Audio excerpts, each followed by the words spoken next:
we return to the past, and things like decks become a little bit more prominent. Hard drives become used again. Basically, people lose their complete logical, ethereal system and start doing things the old experience.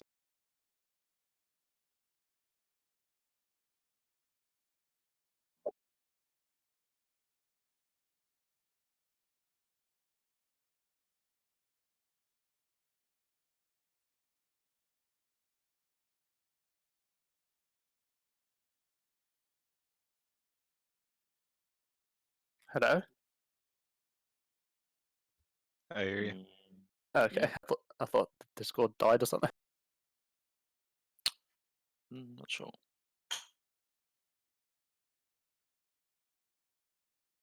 Arctic was saying he's on his broadband.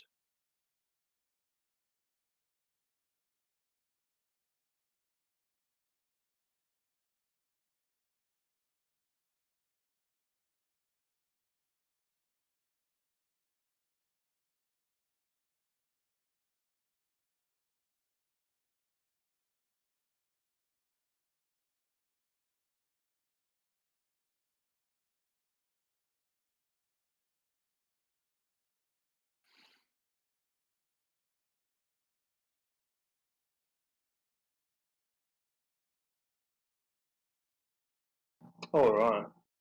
So I've uninstalled the various programs that might disturb us. I've switched over to mobile, which doesn't give quite as good a connection, but it's a more reliable connection. So anyway, we're back in action.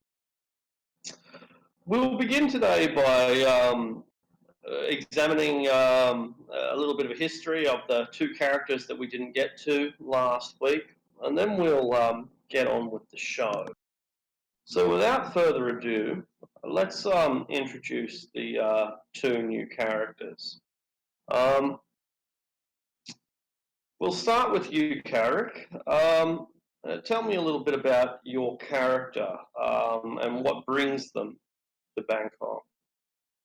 Well, my character, his name is Fenway. He's an elven spellcaster, and his family originates from Wales, but he lived most of his life in London.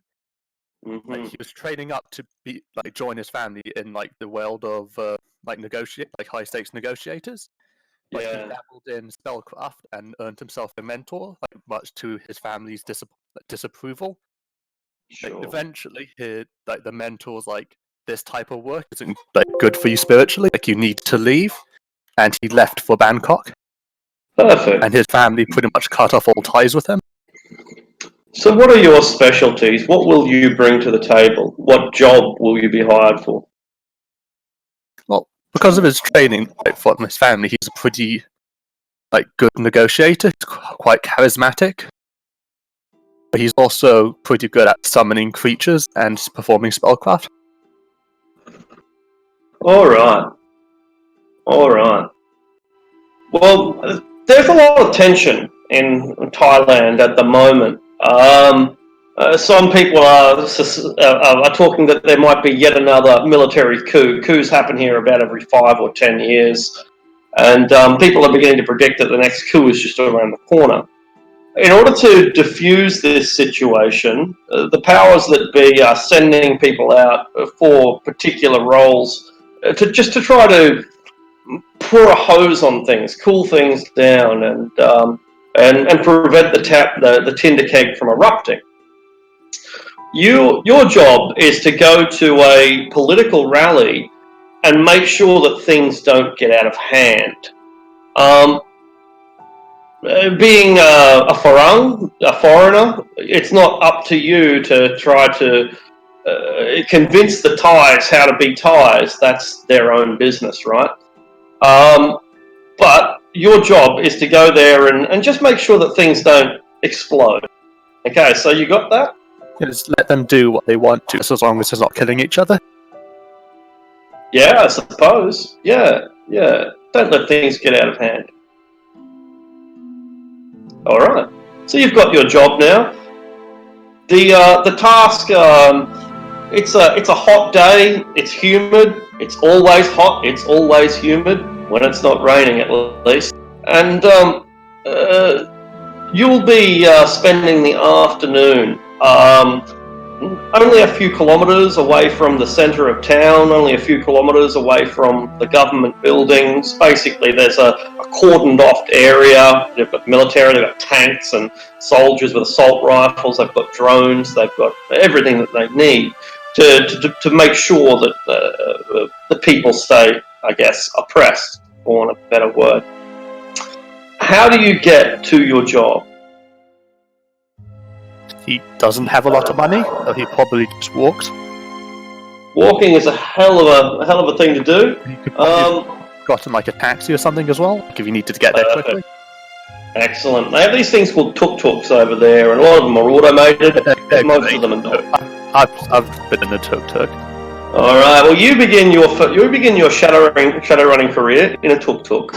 You jump in your little sidecar alongside the little electric motorbike that zips along, and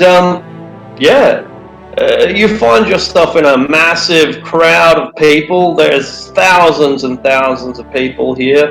They're agitated. Most of them are wearing red shirts. A couple of them are wearing yellow shirts. But a few people aren't wearing any particular colour at all. And it's a hot, dynamic, aggressive situation. There's a couple of guys up there on the podium. They've got their megaphones. They're blaring shit out in a language you probably can't even understand. What do you do?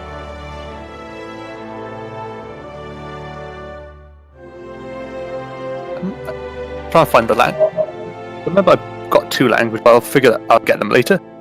Sure. I assume the different coloured T-shirts are like political groups, like tribes.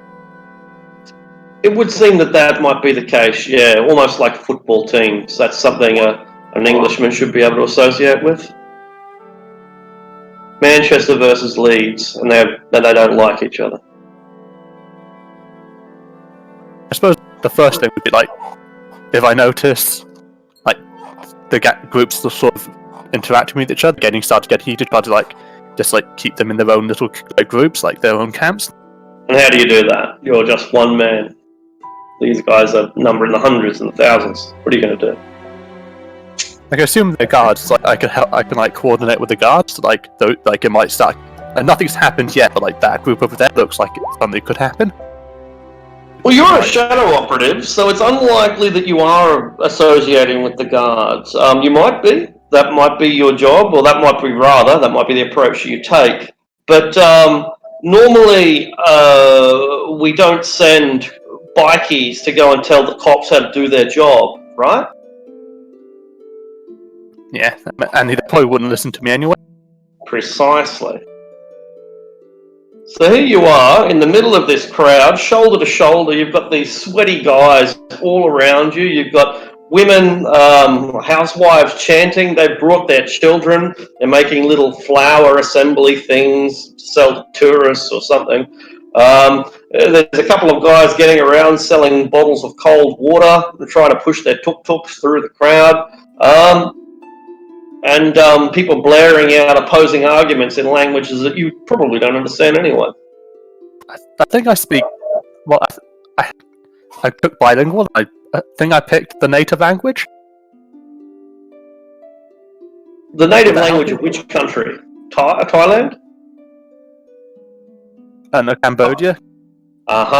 Completely different language, has very, very, very little to do with each other, and you can't understand a word they're saying. That makes sense. They chose a very poor negotiator.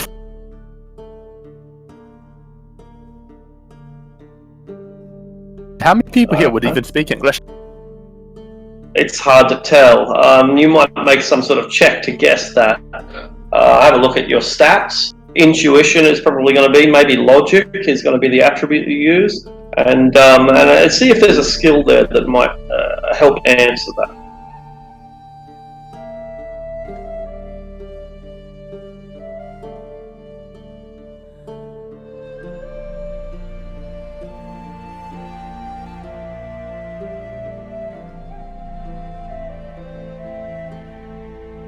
If you can't find Would anything, would it be perception? Yeah, perception is Searching? cool.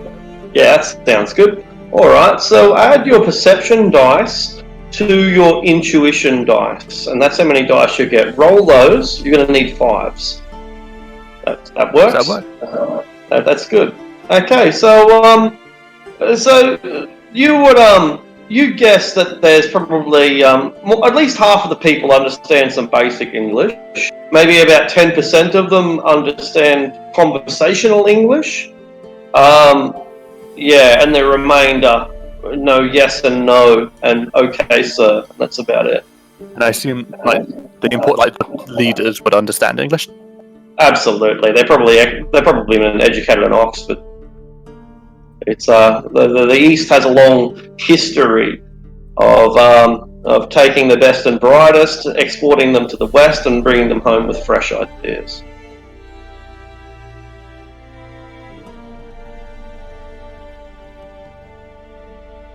So I'm trying to figure out a way to do this without drawing massive attention to myself, which is the idea of a Shadowrunner. You got it. I assume they can't be talking all day. Like, can I just wait for one of them to take a break? Oh, they talk over each other. They never stop. It's the endurance of these people is incredible, and they have assistants as well too. When this guy gets hot, it's like they tag in the next speaker. It just never ends. It doesn't look like things are heating up. It's just chaotic. Oh, as the day gets hotter and people get smellier, people start pushing each other. There are a few fights, particularly among the women grabbing each other's hair and pulling at them. It's nasty, but the armed guards are keeping things pretty much under control. For the most part, they're ignoring the military, they're ignoring the police, they're just focusing their anger on each other. I suppose then I'll keep on the search for people with worse intentions, like people hiding weapons and things. Excellent. That's where the big trouble's going to come. So, with your perception of 3, you've spent a couple of hours here searching for some kind of danger, and your eyes have fallen on a small, dark-skinned man with a ratty beard and moustache. And what causes you to notice him above the others is the fact that his tattoos are written in Khmer, so you can read them. It's like a Buddhist passage. It's stuff like all life is suffering, and you create the universe within your own mind. These kind of mantras or stickers that you might, memes if you will, but this guy's got memes tattooed to his body. And you can read them because you know the language of Khmer.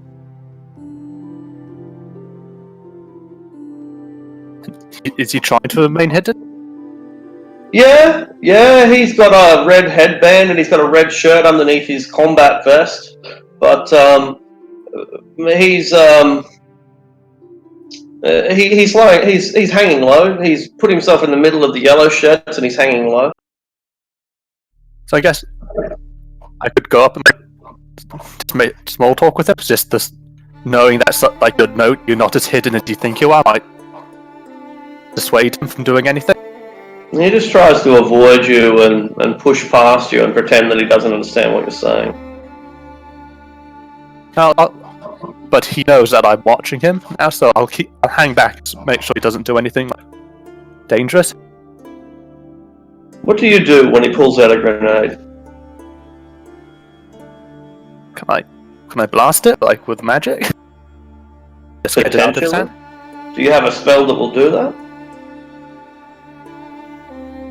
I have stun bolt. Will that put I don't know. Stun bolt's going to work on the adversary, but not the grenade. The grenade has nothing to stun, but it could potentially stun the man guy himself. With the grenade.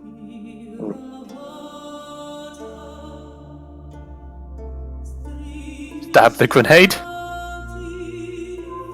Yeah, I'll try a stun bolt. Alright.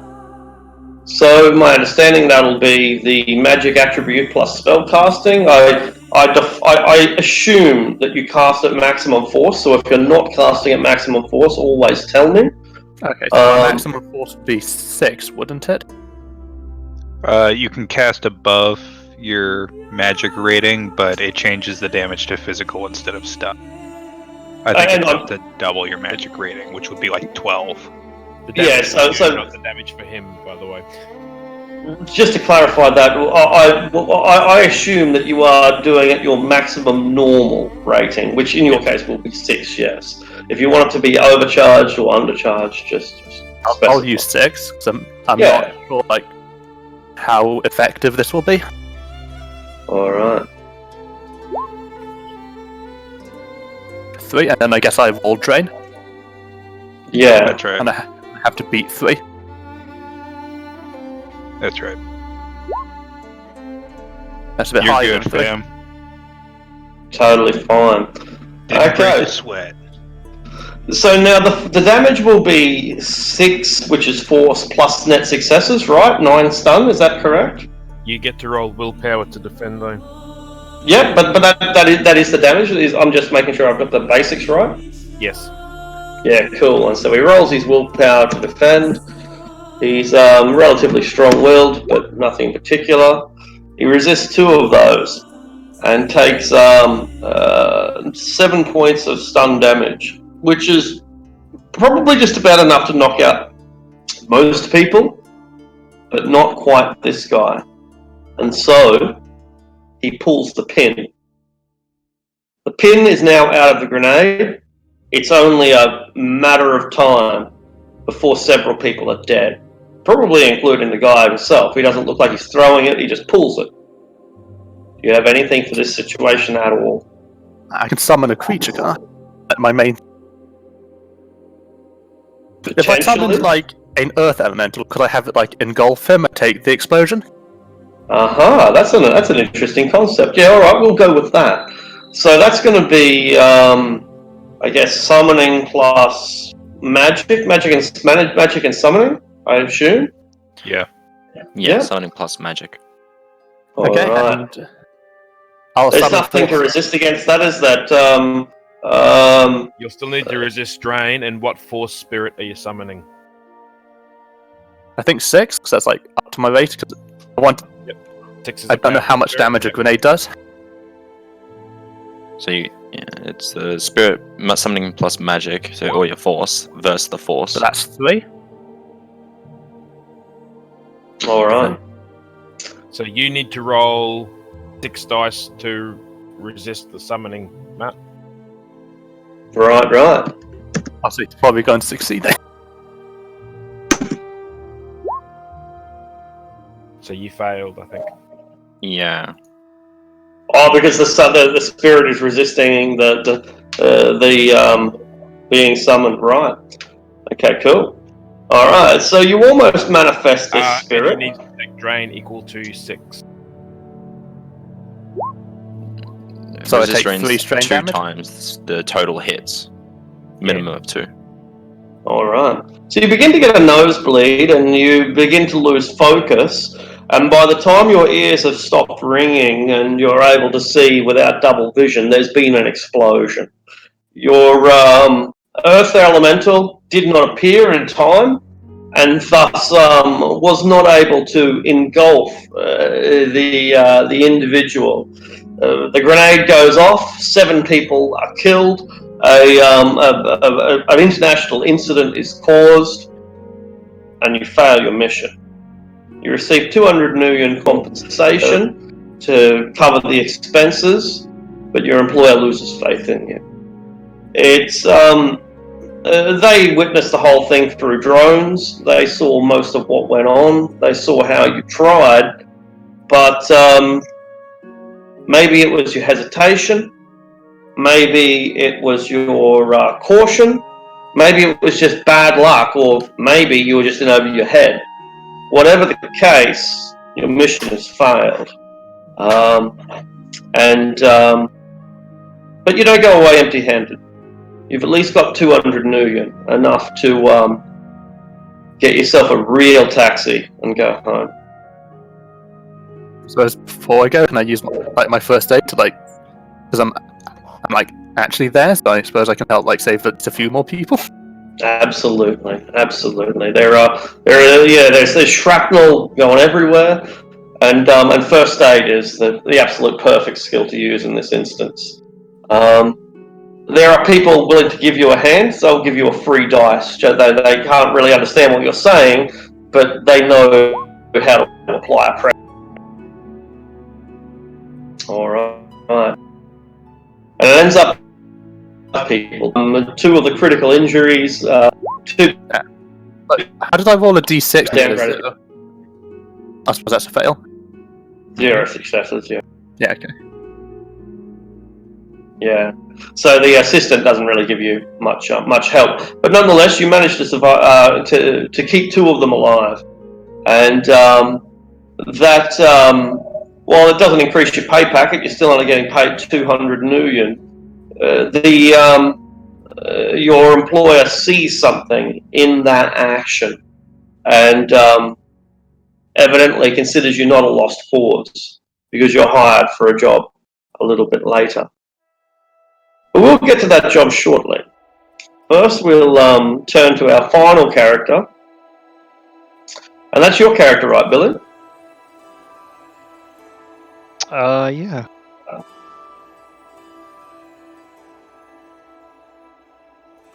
Did you just want me to go with the intro on where he is from? Or? Yeah, that's right. That's what we're doing now. So, who is your character? Where have they come from, and what are they doing in Thailand? Oh, I thought we were in Cambodia. Not yet. We will. We will be. Oh, okay. Yeah. Shade is a half Cambodian, half American. His parents used to live.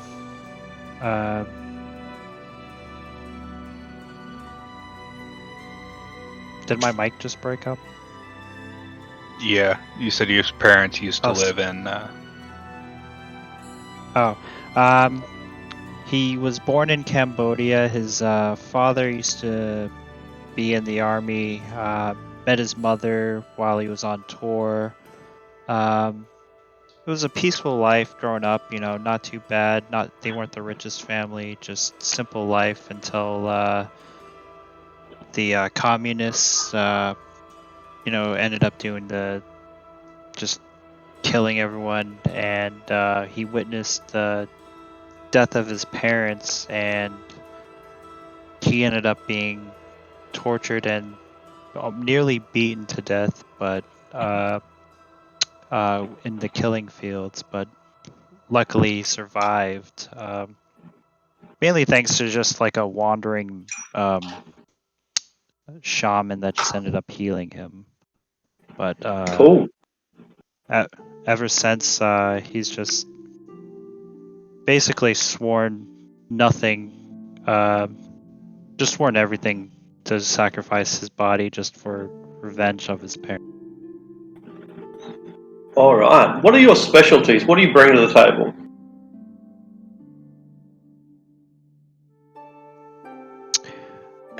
He is an excellent sniper.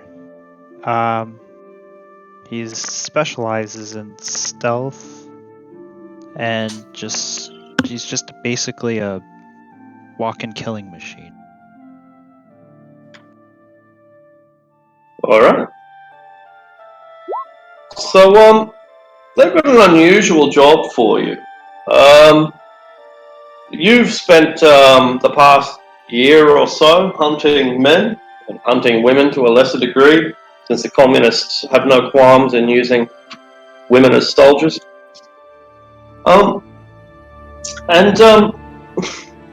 But however, the first job that you get from this new employer is outside of that particular area of expertise. They want you to hunt a paracritter. You'll be going into the jungles of Shinawat, and while you're in there, you're going to be hunting a creature called a Kamagan. They explain that a Camadon is what happens when you take a tiger and add vipers or pythons or cobras to its shoulders. Imagine a tiger that has 4 snake heads coming out of the back of its shoulders, and then you get the idea. So, catch me a Camadon. They would much prefer it alive, but if it has to be brought in dead, then so be it. Up to the task?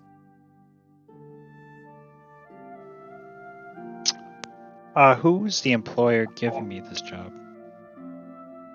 The employer for all of these jobs, including the ones last week, is a gentleman called Mr. Johnson, but we can call him Mr. Yellow, as to distinguish him from every other Mr. Johnson that you'll eventually meet.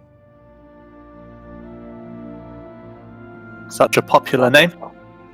Yeah, it's a joke in the Shadowrun universe that your employer's name doesn't matter, so you always call him Mr. Johnson. Accept the job. All right. You'll be paid 1,000 if you bring it in alive. You'll be paid 500 if you bring it in dead. The jungle is where you're going to be going. It's like a national park. The Camadons are a protected species. They're like a cultural icon.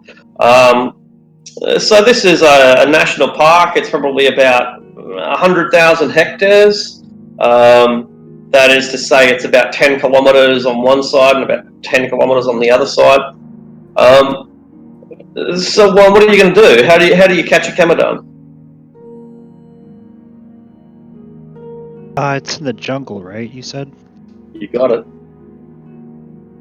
I guess I just start with some basic tracking.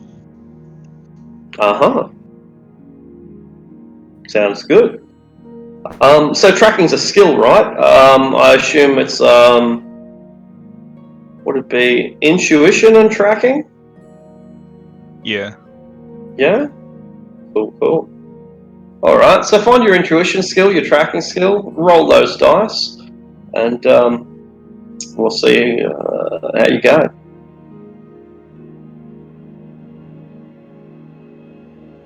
And I don't have tracking skills. Alright. If you don't have a skill... Right. Now, if you don't have a skill, when you default, you lose 1 die, is that right? That's right. Yeah, good. Yeah, you have 6 ranks in tracking. So you have 11 dice to it. I mean, that's a little higher than not having the skill at all. I think that's rolling with exploding 6s. It is. Have you got edge turned on at the top of the couch? To fix it, we turn it off, like turn it on, turn it off. Got it, so everybody should do that. Yeah, Still got 7 successes though. Indeed, it was still an incredible roll. And so you managed to find some large footprints of a big cat, and you also find some shedded snakeskin nearby, a sure sign that you must be on the right track. And you track this creature to a cave. You don't know how deep the cave is, but the cave is obviously very dark. And you're confident that it's lairing within this cave. What's the plan from here?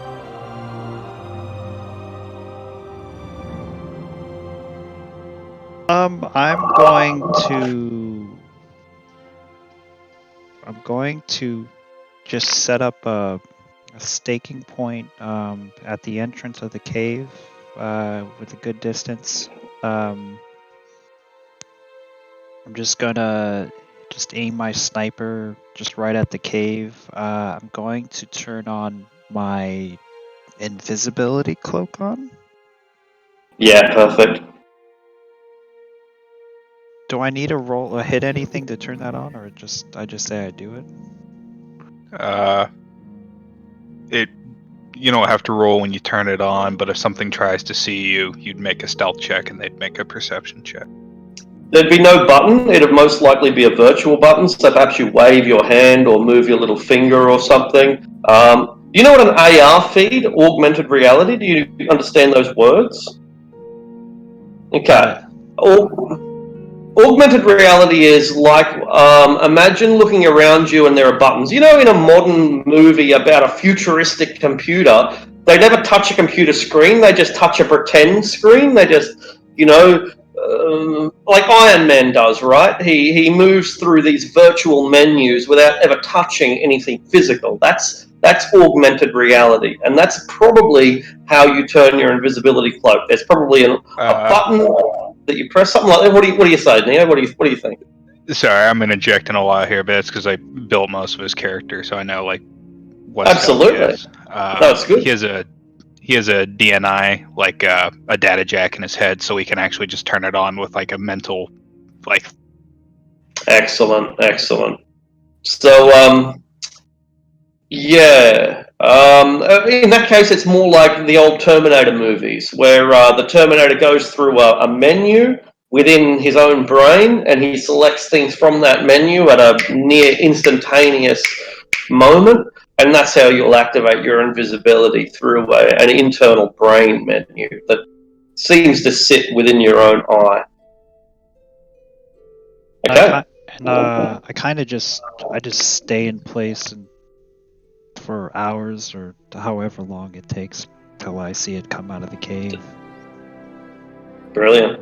And while you're staying there, a pangolin rocks up. A pangolin's like a little armadillo, for want of a better explanation. It's one of the rarest animals in the world, non-paracritters, and they're worth a fair bit on the black market. Do you care?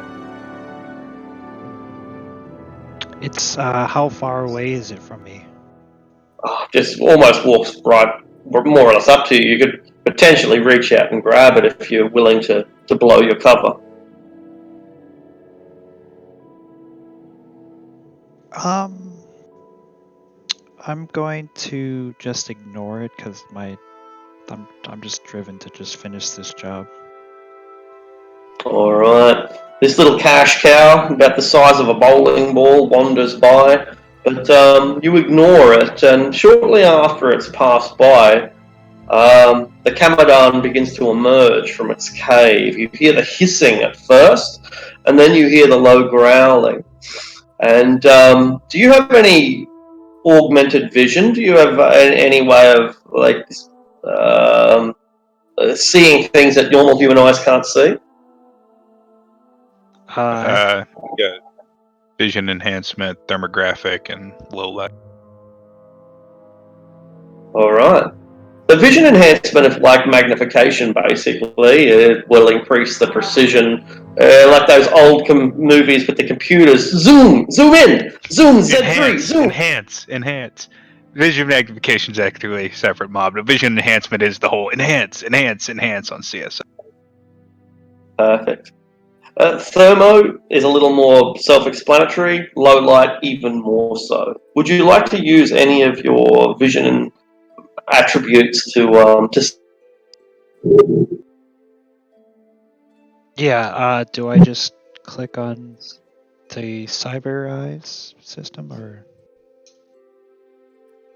You probably just make a perception check, and the vision enhancement will give you a +3. Yeah, so specify what you're doing when you do it, and after that it's usually just the power of thought. I'm basically just zooming in and just looking for the best, I guess just where the kill shot would be on the creature. I'm also using tracker rounds in my sniper, so just in case I don't kill it with a couple hits, I'll be able to track where it's going. Perfect. All right. So you zoom in, but it's still dark. It's still pitch blackness inside the cave. Is there anything you can do about that? I have thermal vision, right? Excellent. So you bring up thermal imaging, and you can see the dual heat signature of the Kamadan with its super hot tiger body and its much cooler snake appendages coming out of its shoulder blades. You estimate that it's about 18 meters within the cave, looking out. You don't know if it can see you or smell you or sense you at all, but it's sitting within the darkness of the cave, hidden from almost, hidden from normal sight. But to you, it's as clear as day. There's no cover, there's no protection.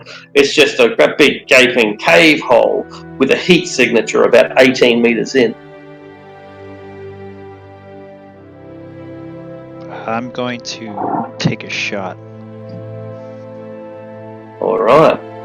Now you can line shots up in Shadowrun when you've got the time to do so. Would someone like to explain that? Yeah. You take a simple action to make a call to basically take aim, and then on your next shot, you can do it a couple of times. I think up to half your willpower, and then each time you do that, it either improves the accuracy or gives you a +1 die pool on your next attack. Okay, so I'm taking aim, and then I take a shot. Yeah. Neo, just correct me, sorry. I think if you have a smart link, you get both benefits for aiming as well, the accuracy and die pool modifier. Is that correct? Nah, though a smart link just gives you a flat +2 bonus if it's linked to Cyber Eye. Each take aim action applies to +1 dice pool or +1 accuracy, and you can do it up to half your willpower.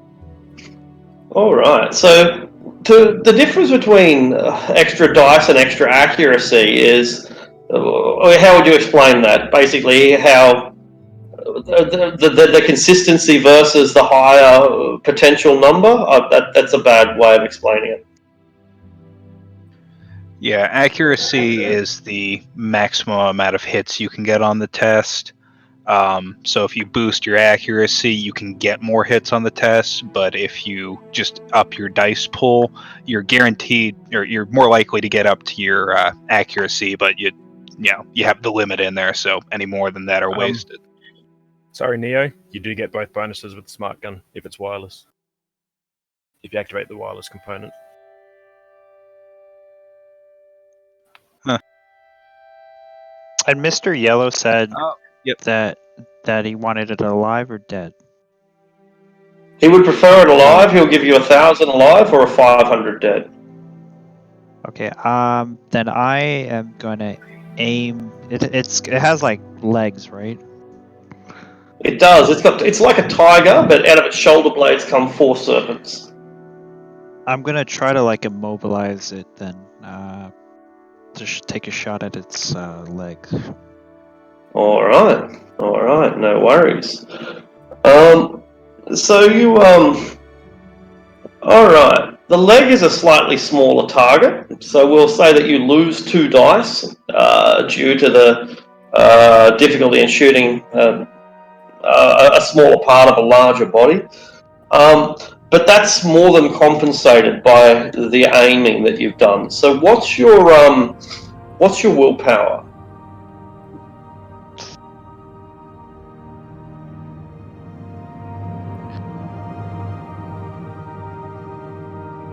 It's one of your basic attributes. 5. Alright. 3.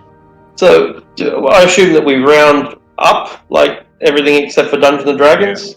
Yep, cool. So half of 5 is 3. You'll be that'll give you an extra either 3 dice or 3 accuracy, depending on whether you want to make sure that you hit or whether you're confident that you'll hit and you simply want to make sure that you are more effective. Perhaps. Your willpower is 3, by the way. If you got a wireless smart link, you get both bonuses. Right. Okay. In that case, it doesn't really matter. It increases both your accuracy and your dice pool. So, because your willpower is 3, not 5, half of that is 2, you'll get an extra 2 dice, which compensates for the 2 dice that you lose while shooting the leg. So it becomes a flat roll. So, roll your dice. It's, like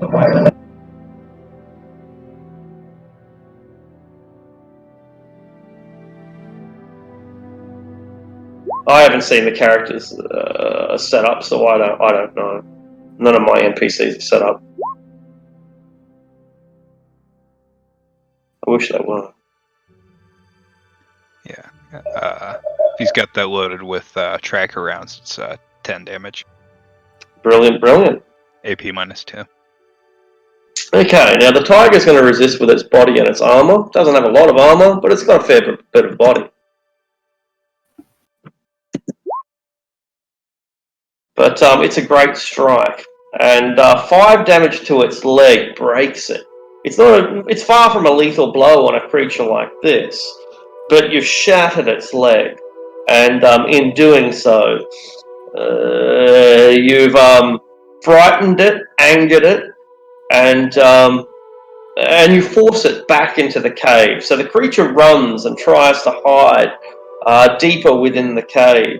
You can see its heat signature flashing as it disappears behind stalactites and stalagmites, and it just generally tries to make it itself as scarce as it can. It roars and it hisses, and you've made it angry.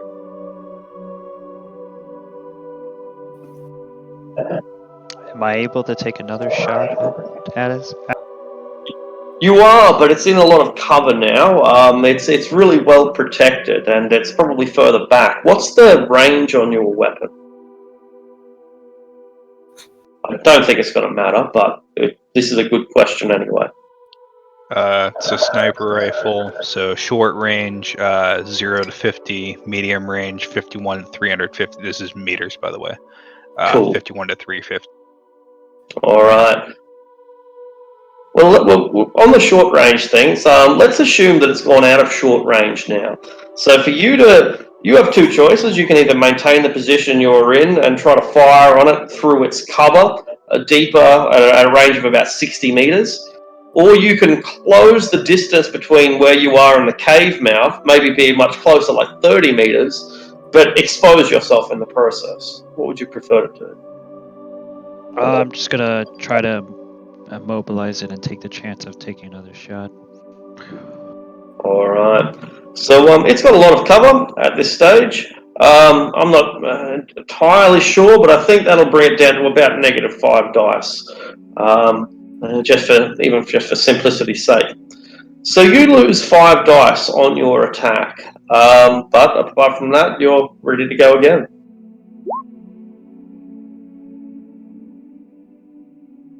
Alright, not so good, but fortunately also not a glitch, and still a hit anyway.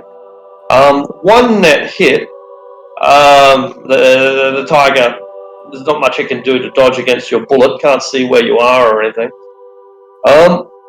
One net hit is how much damage? 13? 11, because he's using tracker rounds. Cool. Also, just for future reference, you shouldn't use like the character sheet links if there's modifiers in the die roll, because it doesn't put the modifiers in. Okay. Because what I did is I rolled it and then added the modifier in like a roll afterwards. Oh, but I mean, like like- for example, that roll, his full die pool didn't put in the Instead of modifier cover. there was no -5 penalty, which is really bad. Like how? Sure, I can't believe that they don't let modifiers before you roll. That's odd. That's why. They do. There's a thing at the top that says modifiers. Oh, good. Oh, where was that? It seemed like a pretty basic design. Yeah, by wounds, edge, modifiers, whisper GM. All right. Well, let's try that one again, Shade. If you could make the roll with a -5 modifier. Neo, you might have to explain again how to do it. Yeah. At the top of your character sheet, where like your character player name, like the very top of it, top left, there are like 4 little bars you can turn. One's whisper GM, one's wounds, one's edge, and one of them is modifiers. There you go. Yeah, turn that on. It should prompt you for modifiers. I don't see it. So yeah, just try rolling again.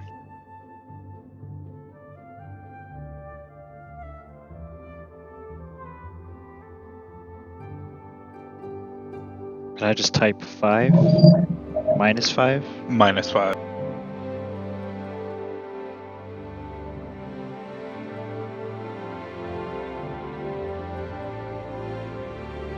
All right. Yeah, that looks like that worked well.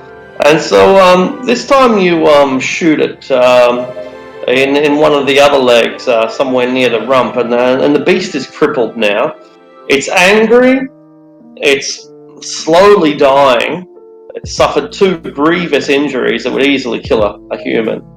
But you've broken one of its legs and made one of its back legs, and you've made the other back leg more or less useless anyway through sheer impact of the flesh wound that you inflict upon its thigh. Creature's still alive, creature's still conscious. Now what do? You've got a Kamadan about 30 meters inside a dark cave that's just spoiling to kill. I do a quick check around. I don't sense anything else in that cave. I just see that thing, right? It's pretty unlikely that there would be anything in there. It'd kill it. Maybe bats, maybe even snakes, maybe even baby Kamadans. But no, you look around and there's no sign of any other heat signature bigger than a vole, a rat. I'm going to remind you of 2 options here. You have stick and shock rounds for pretty much all of your guns, and you also have a pistol loaded with basically tranquilizer rounds. And how do I change the rounds, like in the weapon? It's just an action. Oh, on the token, I have no idea, or on the Roll20 sheet, I have no idea. But you just specify what you're loading your gun. Is that the Ruger? No, it's a different clip that you're putting into your Cavalier arm. Oh, okay. Then I guess I'm gonna shoot it with the tranquilizer. Done. And it's at this point it's easy because you're more or less using a shotgun, right? The creature can't hide anywhere. Pistol. So you level your pistol or whatever gun that you're using with the tranq darts at the foe, and just unleash it, nearly point blank range. The creature is subdued, and now it's just a matter of getting it home. Weighs about 500 kilos, which is about 1,000 pounds.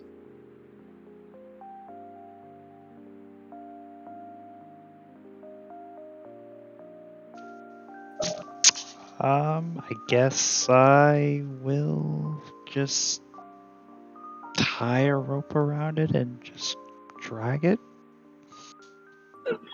It sucks, and you drag it through the mud, and by the time you finally make it to the forest edge, you're covered in green ants. You know what green ants are? They're like giant bull ants that attack in swarms. You're covered in green ant bites. You've been bitten by mosquitoes. There's leeches in between your toes in your boots. Make a body roll.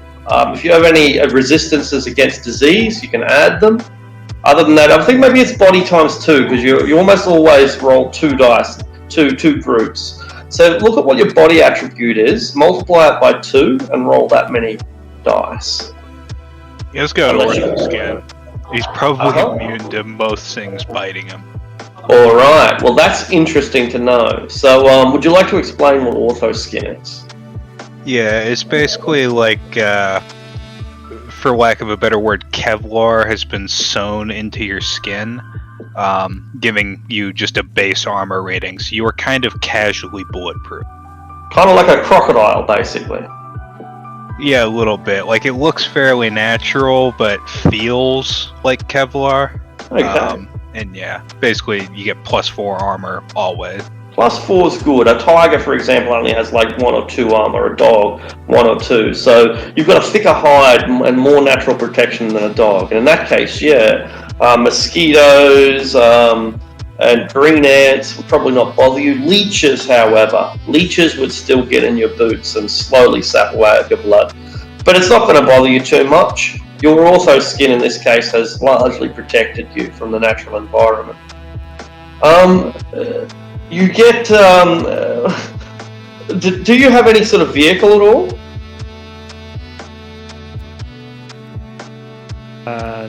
Nope. Alright, well in that case your employer's not going to leave you hanging. They have a van, they're ready to pick you up on the edge of the forest. They've paid off the local park ranger, and you chuck your massive Kamadan, your awakened tiger, into the back of the GMC Bulldog, and your job is done. You brought it in alive. They're not quite happy with the amount of damage that you did, and so they only give you 800 instead of the 1,000 that you were promised. Are you good with that?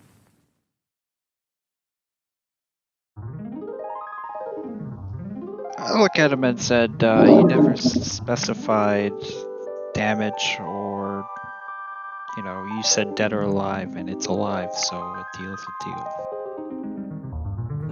Alright, make a negotiation test. You have an extra 2 dice because you're right. So, yeah, charisma and negotiation. If you don't have negotiation, it's charisma -1 plus 2 in this instance.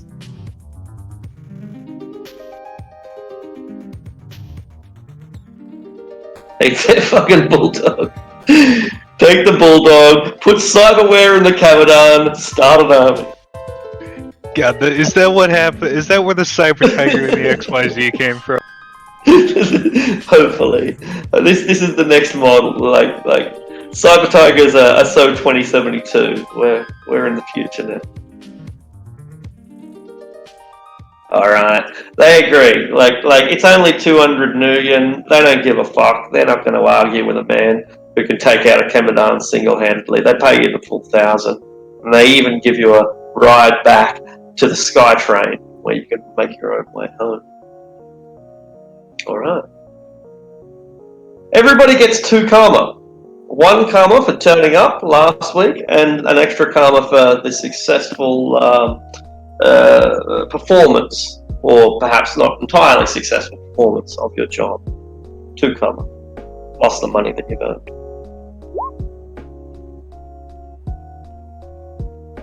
There's not much that 2 karma will buy, so I'm going to assume that we're not going to spend the next 25 minutes leveling up our characters. Can we do that anyway? You can spend your karma if you want, absolutely. We just waste time anyway. Possibly, but you might want to boost a skill, for example. You might decide that you didn't have a skill that you needed, something very basic. But assuming that that's not the case, we'll just move on. I mean, is it like 1 karma, get like 1 point in a skill? It'll get you the first point in a skill. Okay. Yeah. Fuck it. I'll go ahead and pick up a point in hacking. There you go. I'll pick up a point in binding. Yeah, and if it's alright, because we kind of switched roles around a little bit, I retroactively swapped some purchases around and picked up like the most bare bones cyber deck you can. Yeah, by all means. Yeah, not a problem. along with a street legal truck. How do you add karma to like trauma? Once you've finished your character and done the whole finish character creation, save it. You go into Karma and Nuyen. It's like a tab at the top. Oh yeah, so that's pretty cool. How you can keep track of it. Like it's got like mission rewards 200. Exactly. Isn't Chumma amazing? It's such a godsend. The game would be unfucking playable without it. Oh god. They should have just added that into the Roll20 character sheet. I've had support for trauma. They really should, but yeah. Yeah.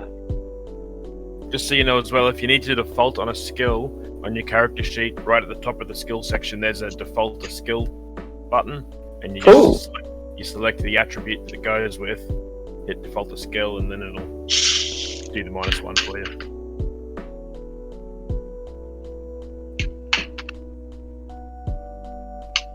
Yeah, I'll have to find time to see if someone can give me a tutorial on how to build the characters so that I can build up some just some base Oh, it's two can't get to one.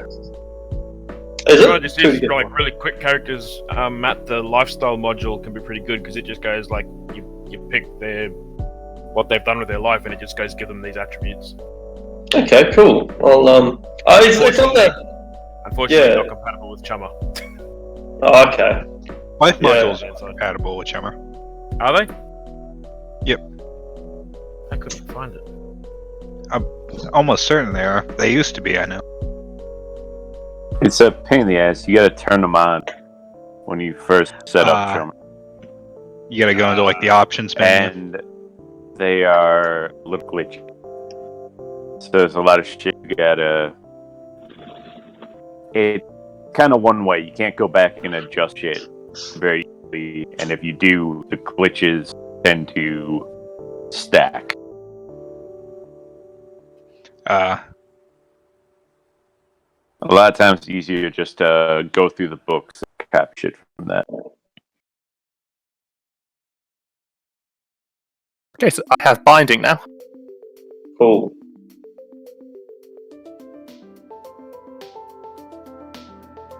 All right. So ends the origin stories. You've all been brought together for your first job. You probably don't know each other, but here we are nonetheless. You find yourself in a barber, and each of you are waiting at the pleasure of a gentleman that each of you have already done a deal with, done a job for, Mr. Yellow, who sent Andre to steal a computer chip and gave a package to Godfather to deliver, and so on, and so forth. Mr. Yellow's currently getting a haircut, a beard trim. He's lying back in his barber's chair, and it's during this encounter that he explains the simple job that he has for you. It's very simple. Any questions, you can ask them at the end, but now he just gives you a breakdown. So, he wants you to steal an aquatic snake. This snake lives within an aquarium. It's like an awakened coral sea snake. It lives within an aquarium on an island called Koh Samui. Koh Samui, the island is off Koh Samui, rather. Koh Samui is a fairly big, popular tourist island. There are flights that you can get to Koh Samui, but although that's not how you'll be getting there, he'll provide a seaplane, a private seaplane. And so you guys are going to get in a seaplane, fly to Koh Samui, and from Koh Samui you've got to navigate across the sea to get to this little private island. Once you reach the private island, get past the nautical security, the boats, get past the terrestrial security, the guys that are on the island, get past the electronic security, of course, and enter the facility, and i.e. enter the guy's home.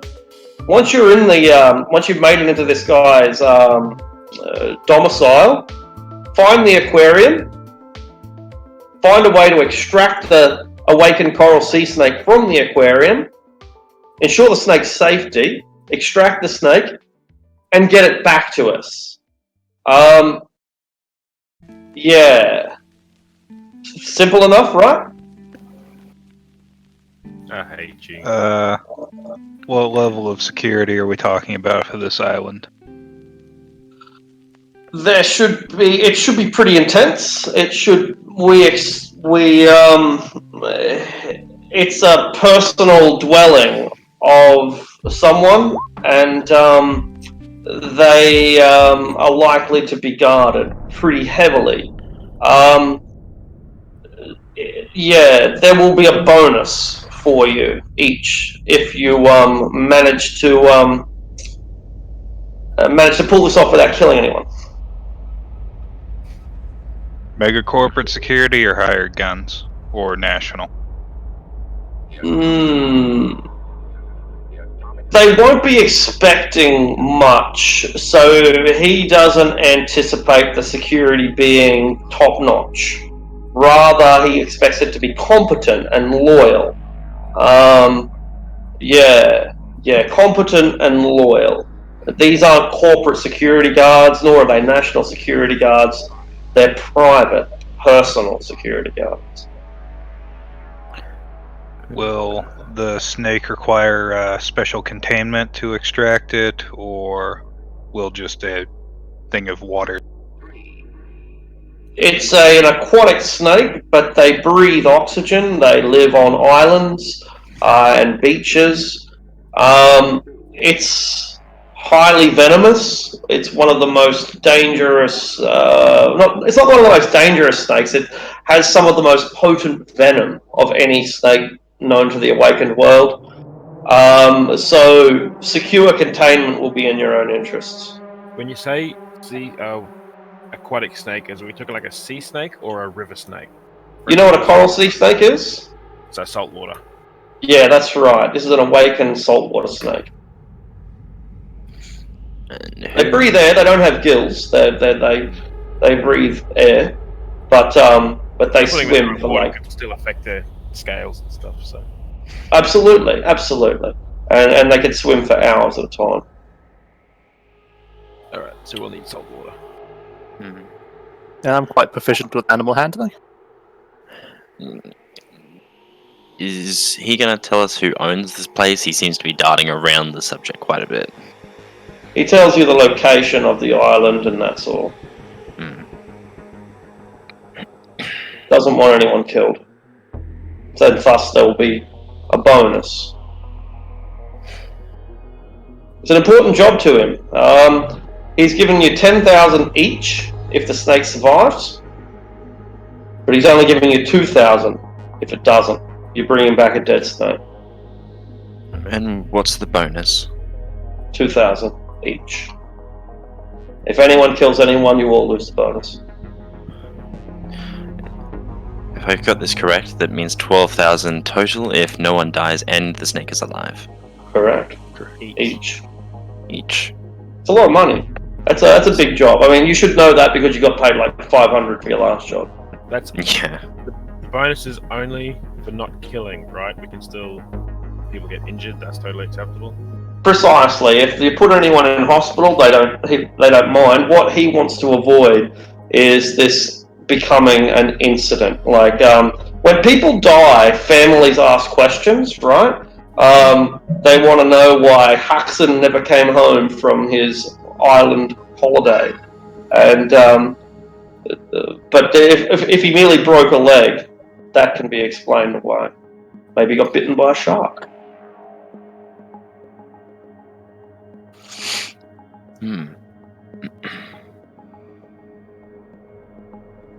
Right. Sounds acceptable to me. I'm in. Yeah, me too. What's the timeline? My mentor suggested I find a group of friends. Don't some of you have skill? What's the timeline on this job? You got 3 weeks. It's no rush. Get to know each other. Have a night out in the town on our expense. They give you 100 Nuyen credit stick each, so you can, get to know each other. Do a bit of partying. Or just hire a hotel and talk. Like, sing Kumbaya. 100 Nuyen should get you a nice acoustic guitar. Andres just brought something up in chat, which some of you newer players who are our faces may be unaware of. It is quite often for Johnsons to underquote the job, and part of the face's job is to negotiate for better pay or conditions. Okay, because like more time. Either more time, more pay, possibly negotiating for him to cover our expenses as well as paying for the run, providing equipment, more information, all kinds of things. Something like a boat rental once we get to Kosame, or so we can get to the island, shit like that. Right, I've got good negotiation skills, I think. Do you think I should try to get more time? How good's good? I think it's Kind. 10. Maybe I'll probably take the lead on it then. Personally, I always really like to try and negotiate for covering expenses. Hmm. Okay. When you say the covering expenses, though, you mean like any equipment we'll need for that job, yeah? For example, this job requires extracting a snake, so we're going to need special containment. You know, they need to be able to provide containment or provide cash so we can get containment, so we're not paying for that out of the mission money. Yeah. Okay. To do the, well, I'm guessing we're still talking to the guy at this time. Yeah, he's getting a shave. Okay. So to do this job, we'll need some things cleared up for us. So mainly a container to make sure we can get the snake out safely in its a good habitat to keep it healthy for you. And we'll also probably need some money for some equipment we're going to need to not kill people, but subdue them or at least injure them peacefully. I hired you because you are professionals. I assembled this team specifically to cover each aspect of the job. Are you telling me that you don't have what it takes? We have what it takes, but without claws, a bear is useless. We need our claws to do the job correctly. Unless you don't want us to do it correctly, then I suppose that we shouldn't be doing it at all.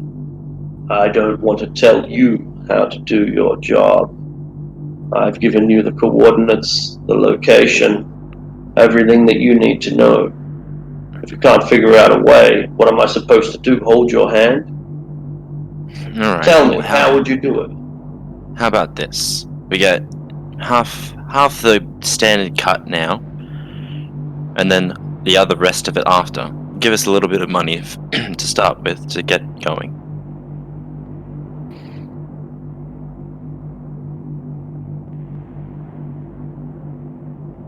I'll give you half of the fail pay now. I'll look. You only get 2,000 if you fuck this up. I'll give you 1,000 of that now. I'll kind of just give a glance to the other people with me to see if they give some sort of facial expressions. I mean, my character's like pretty new to jobs this bit, so he doesn't know this is good.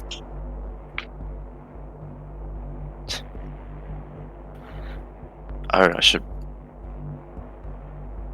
I don't look happy. We're not going to fail. We're not going to fail. We're going to get this done, if you believe in it or not. Raise it to 2,000 now, right now, and then you can pay us the rest after that. I'll make a negotiation check now. Let me just check China.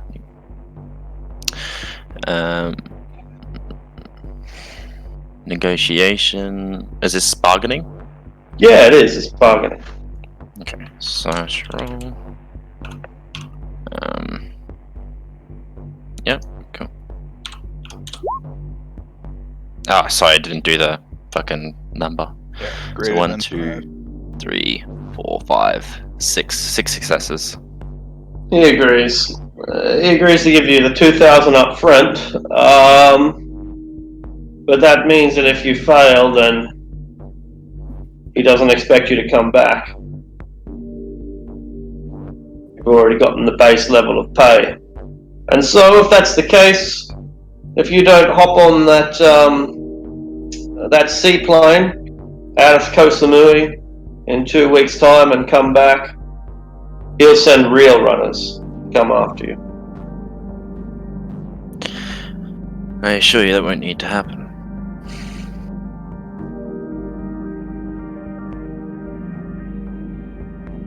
Alright.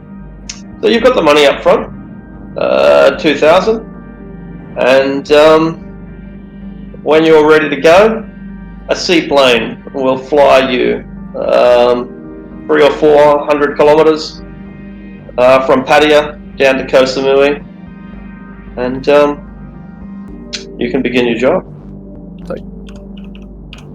I guess who's the best? I think I'm the best. I might be the better animal handler. Like, has anyone got it?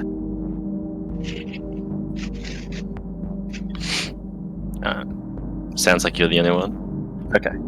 I guess that's my part of this job. Well, you're also a mage.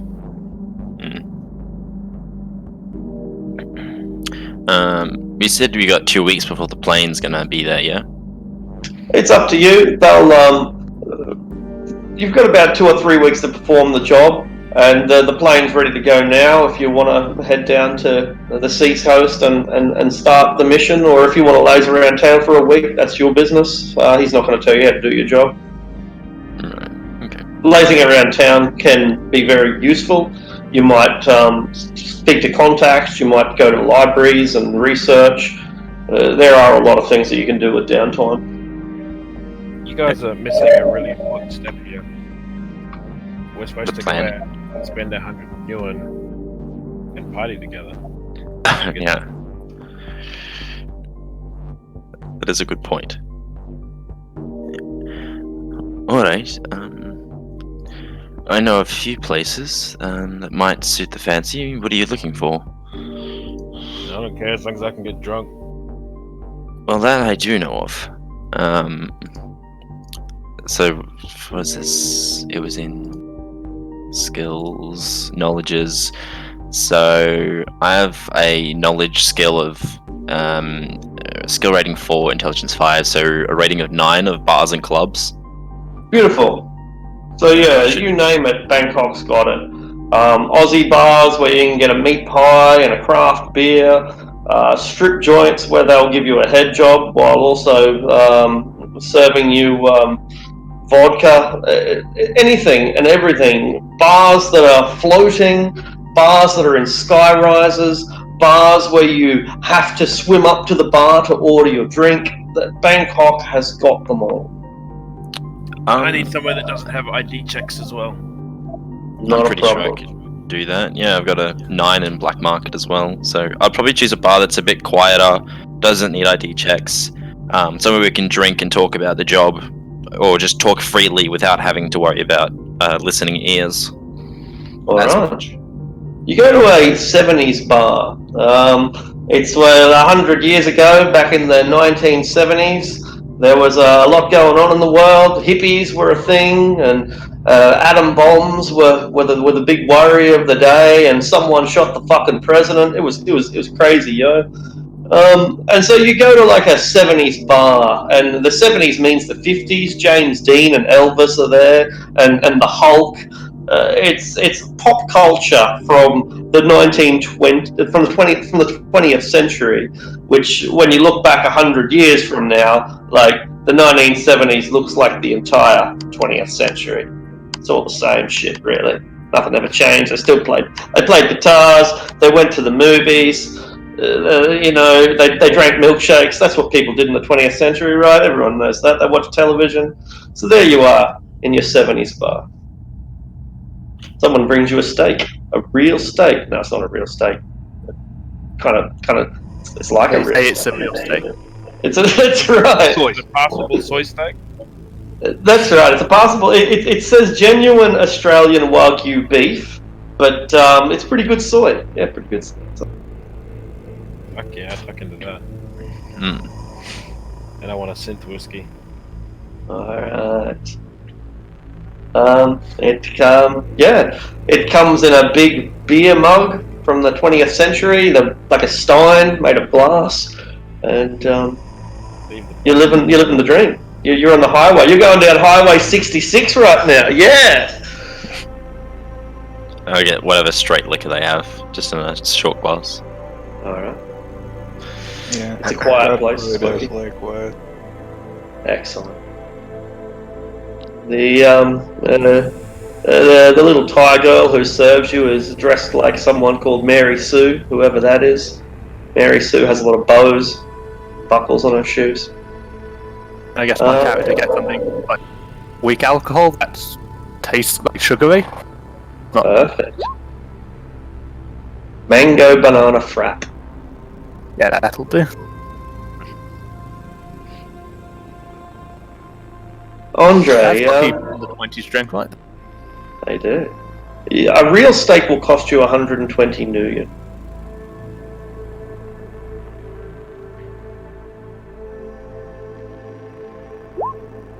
Brilliant. It comes out, man. 450 grams of thick prime rib. Char grilled, seasoned, mashed potatoes, broccoli, carrots, and a special jacket potato decorated with a little bit of bacon. The whole thing is served with your choice of mushroom, pepper, or cayenne sauce, and it's real. Somewhere out there, there's a farm where this cow grew in the sunshine and ate real grass and real grain, or possibly in a factory. But anyway, it was a real cow once upon a time. This is it. You get any edge that you've spent back.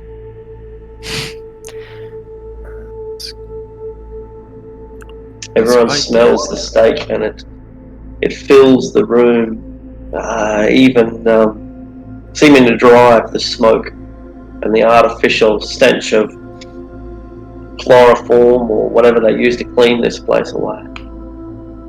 So, we haven't had the chance to speak before. Like, I'm Fenway. Like, who would you like be? And he like goes to shake your hands like one at a time. I will shake your hand very, very firmly.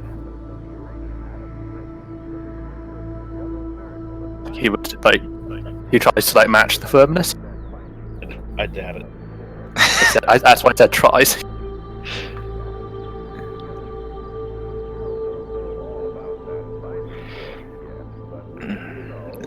Yeah, you gotta shake Godfather's hand. You have to stand there for a second before he seems to notice you. God damn but it, then he get out of turns. your throne. Yeah, he'll wait a second. Well, how do you even know I'm a rigger? You got that look in your eye. And I don't have eyes. I'm not too familiar. What's the rigor? They look like he's not here. He's either a rigger or a decker, and I don't see a deck. He has a deck, actually. Yeah, no, but I probably can't see it. He usually keeps it in his pants, I'm guessing. So is it to do with technology? Yeah. Yeah, like Speaking of, at the table,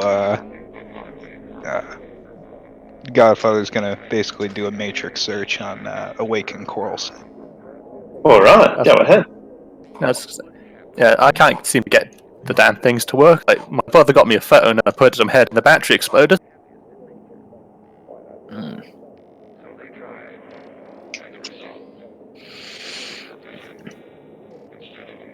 I guess you have to be quite smart to get those things to work.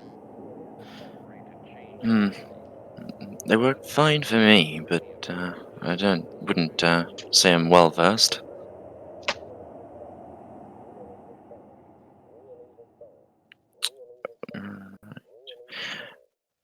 Sorry, I'm getting the roll 20 macros set up.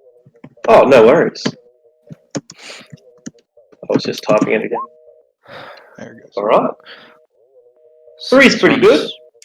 Gives you some basic knowledge. Look, you're going to like this. First of all, they're a very rare serpent. Second of all, they're very expensive. Third, people who are rich have a tendency to put them in aquariums because they look really pretty. They're red with black and yellow bands. But this is the part that you're going to like. You know the famous drug Neurostun? Some Neurostun derivatives were invented basically by copying the genome, more or less, of the toxin that the awakened coral sea snake has. So, in layman's terms, if you want Neurostun, you can adapt it from the snake's venom. Interesting. So, what does an awakened animal mean? Magic. Yeah. It's So it some doesn't type mean of it's human magical intelligence? Not necessarily. Not all sentient, but Yeah. For example, a feral ghoul has no like consciousness left in it, but it's still an awakened creature. You know? Okay. What's the For type example, of there snake is actually called? there's a kind of slug that you can find that is kind of dual-natured. So when something astral passes through it, it'll kind of make a screeching noise. It's not intelligent, but it's magically awake.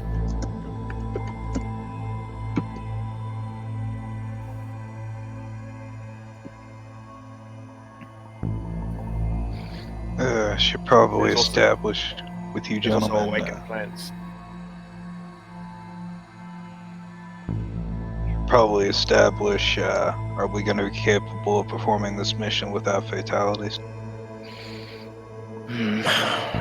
Avoiding fatalities is my usual game plan, but I'm quite versed in the manipulation of other people, so I could probably sway people away from fighting us if need be. This is usually just for show, and he'll pat his and like sort of conceal the sidearm.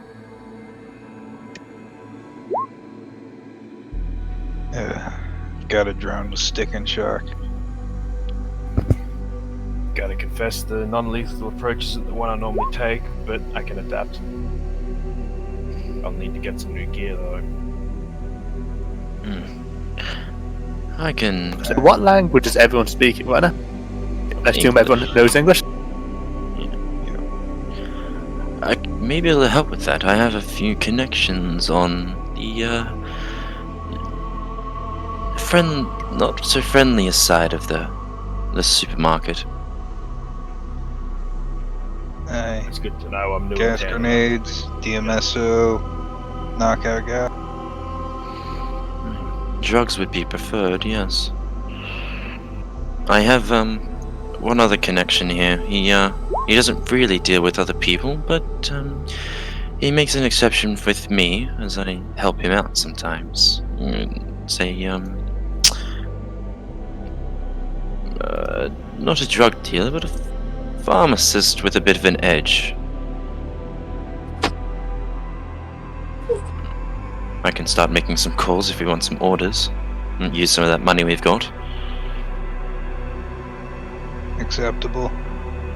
Right. Out of game, Also- I do have a handful of non-lethal grenades, but I've no non-lethal ammunition. Sorry, T, what's your in-game name? Ricochet. Oh, okay. Sorry,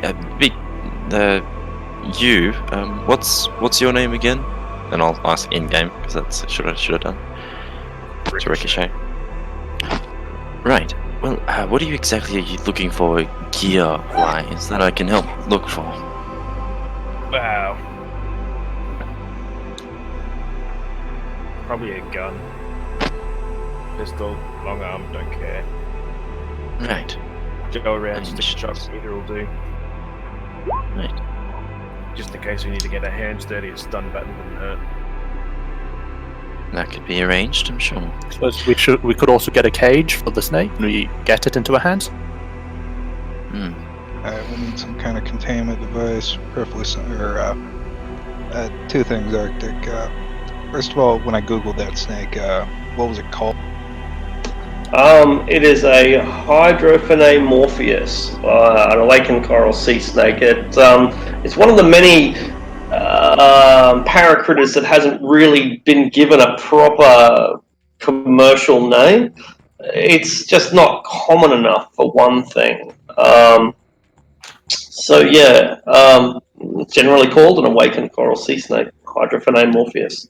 Morpheus, Hydrophinae meaning water serpent, Morpheus meaning dream, which is the narcotoxin element of it. About how big is it? Oh, they are about 1.5 meters long in general, not very long, and they probably weigh around about 8 kilos. It's not a big snake, it's just an extremely venomous snake. They don't kill a lot of people because virtually no one comes into contact with them. You don't go swimming and get bitten by an awakened coral sea snake. It just doesn't happen. Alright. So let's just go to like a pet store and get a like couple gallon portable aquarium or something. Or salt water. Are the snakes known to be aggressive? They're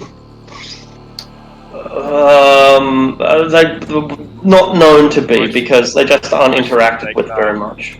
Well, that's right? Like, put it this way: you go to pick up a snake, the snake's going to fucking bite you. Does that make it aggressive? I'm not sure. Not really. They don't go out of their way to hunt people. It's not like the Australian fair snake, though, that are like known for being highly aggressive. That's right. That's right. So it doesn't have any particular reputation. But again, that's not necessarily because they aren't aggressive, but rather because they haven't been researched. The data that you find is that this snake needs more field studies in order for us to understand more about it. It's just not something that people run into in their daily lives, the way that people run into cobras.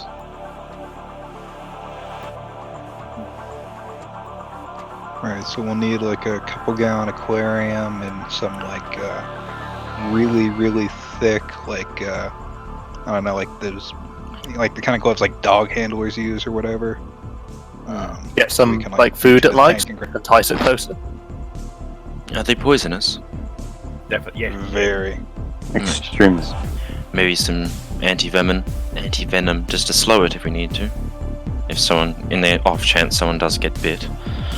I mean, it's a snake, like some thick gloves and a tank will do it. I can. I should be able to cure if anyone gets bitten. Do we really need a tank? Tanks don't get on a boat or plane. I mean, quite often snakes are just chucked in a Hessian bag, or I like Andre's suggestion of a PVC pipe as well. Didn't they say it could breathe out water? Yeah, they live on islands and stuff. It's more of an amphibious animal. It's not like It can swim, but it can live on water, on land. Just want to make sure it can breathe and it's in something it can't bite through. PVC pipe. Drill if you holes hold- in the PVC pipe. Alright. That and it's easily concealed. Alright. like most snake handlers just chuck snakes in a bag. It'll work then. Alright. Just need some handling gloves. And one of them Alright. stick with like a hook on the end of it is quite common as well.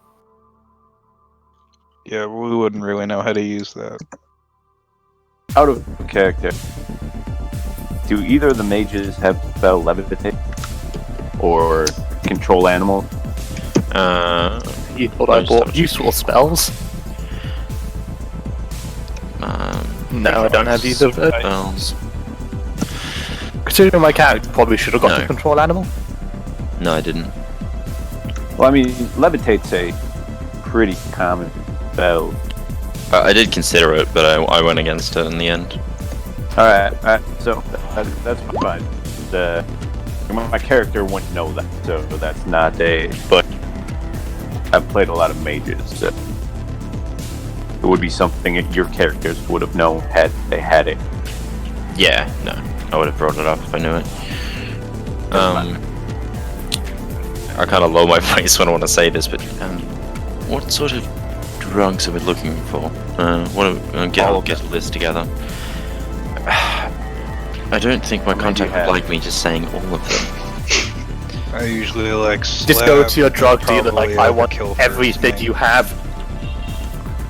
Alright, I slab. think Narcojet's standard tranquilizer. Mix it with Alright. DMSO, put in tear gas group. Well, are we doing drugs? If we're doing drugs for security, perhaps slabs in order, though it's pricey. Alright. Well, slab and Narcojet. Do you want DMSO for that as well? Mix it aerosol. Alright. Well, I'll get those three then, unless anyone else wants something else. Oh, crab. Alright. I'm guessing that's a cigar. Shade, this is Omen, isn't it? Omen. You would know that drugs are expensive in Bangkok. So there's nothing wrong with getting them. You can get them easily, but you'll be paying top dollar here in the big city. They're going to probably be cheaper at the seaside city of Patia, which is where your plane takes off, and they're probably going to be cheaper still out in the islands, where everyone takes drugs. Shit like cram is just, it's just it comes with a free, like, I don't know, T-shirt or something. So yeah, it's expensive in Bangkok, cheap at Patia, and it's going to be cheaper still in Koh Samui. However, you don't necessarily have any contacts in Koh Samui, so just something to think about. Yeah. Okay.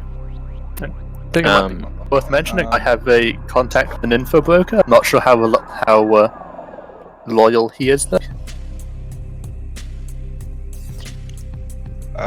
Does that price hike apply to drugs and toxins, or just drugs? Just drugs. This is just recreational shit. Like, if you want to get like industrial stuff, then it's just you pay industrial prices. Right. Yeah. Could I? I guess. Sorry, you I go. guess I'll get the gloves because I'm sorting the animal stuff. I guess how much would like a small pot of like snake food be? Like a rat? What like something would be enticing. I'm not sure what I'll they eat. sell you a rat for 5 million. It's a fucking big rat. It's a live rat. It comes with. It's in a cage. You don't have to handle it. It's like it comes with its own little plastic cage. You want a rat? 5 million. Fresh. I'm guessing That's full rats, but What's the deal? We get a rat and a cage. I mean, you're probably paying for the cage there, not the rat. Yeah, true. Yeah, so when you've got the cage, we can just put a new rat in it. Alright, so you buy the rat. The rat turns up not in a cage, but in a harness.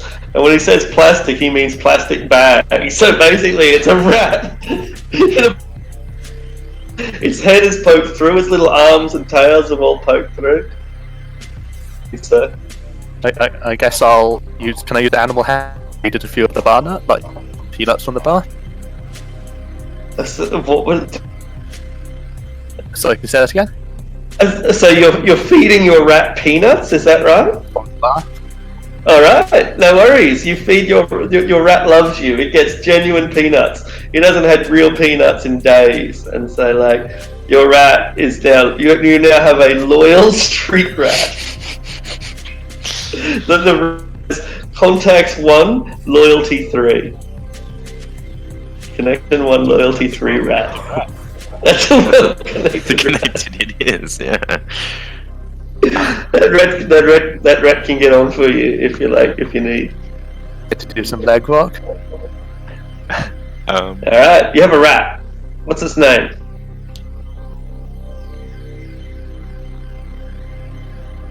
I guess I'll call it Claw. You've named your rat. How can you feed your rat to the? How can you feed the rat to the snake now that you've named it? You are so inhuman. All right, let's move on. Buy a second rat.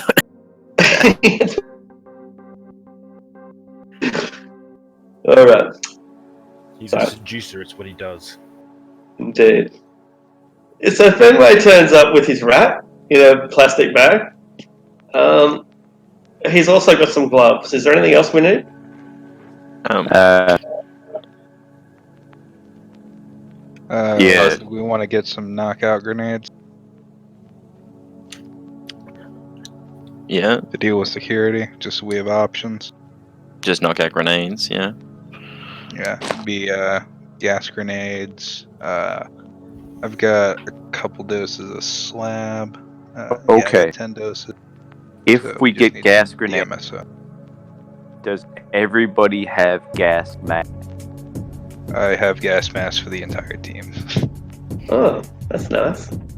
I also have a I bought a lot of shit for the entire team because I didn't want anybody to not have certain things. I would like. I have a ballistic staff. mask, an inbuilt respirator, and a separate gas mask as well. Okay, just I've been in those situations too, where the guy throwing the grenade did not have a respirator. or gas. and chemical protection in my clothing. Yeah, I mean, mixing the shit with DMSO, so even a gas mask won't be a fantastic protection. Hence the Just chemical protection in my clothing. Just don't drop it. Yeah, basically. Could I give a connection? One of my connections a call? I'm just thinking of this scene, right? Like, you're discussing. You guys are fairly professional. Have we got? First of all, have we got gas masks? Yeah, I've got gas masks. I've got inbuilt respirator. Okay. And poor Fenway is sitting there, college boy. He's got his fucking rat. He's like, whoa. I am so angry. Very professional. I sit down. I was like, got the rat, boys. Good job. Good job. You're part of the team, buddy. I still need a firearm as well. Yeah, I'm just about to make a few calls, and I'll see what I can do. When you make that call, Yeah. can you also ask for a suppressor for a Let me get my Word document. I was just going to get to the suppressor actually, just before we do anything else. So, because they're actually really easy to buy. Andre, what do you've had your steak? You must be feeling so happy after getting some real food. But at some stage during, you go outside, right?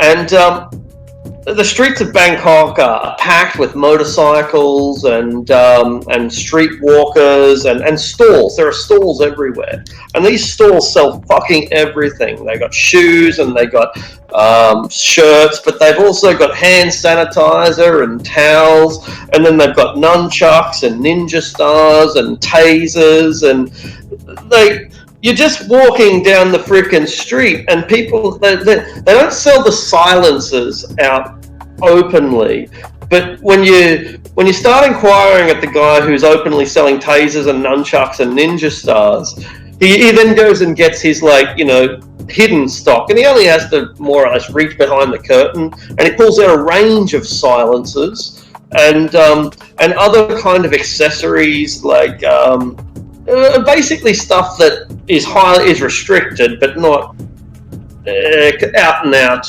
forbidden in most cases. So you get your silencer with ease, your suppressor with ease. Is there anything else that you want from this guy? Does he have explosives? No explosives, sir. No. We have taser. Yeah. We have Kevlar vest. You see, you wear it's stylish and protect you from bullet. He doesn't know what else to give you, but no, he likes flick knives and. Does he have a stun baton? He has a stun. Yes, sir. He has a range of stun batons. He has stun batons for the ladies and big heavy duty ones. But if you look at any of them, none of them are particularly good value. Not value. None of them are particularly good quality. But they work. I will point out the lack of value, and I can speak Thai. Back with him. Shit. Oh, that's not good. He drops the price when you speak Thai. And I'm just very small. Well, he has a range of different stuff. He finds something that he hopes that would appeal to you, something manly but light, and you can just buy it at the regular price. I will do that. All right. Happy doing business with you. He hopes to see you again, and he will try to get some explosives in stock for you, sir. Thanks.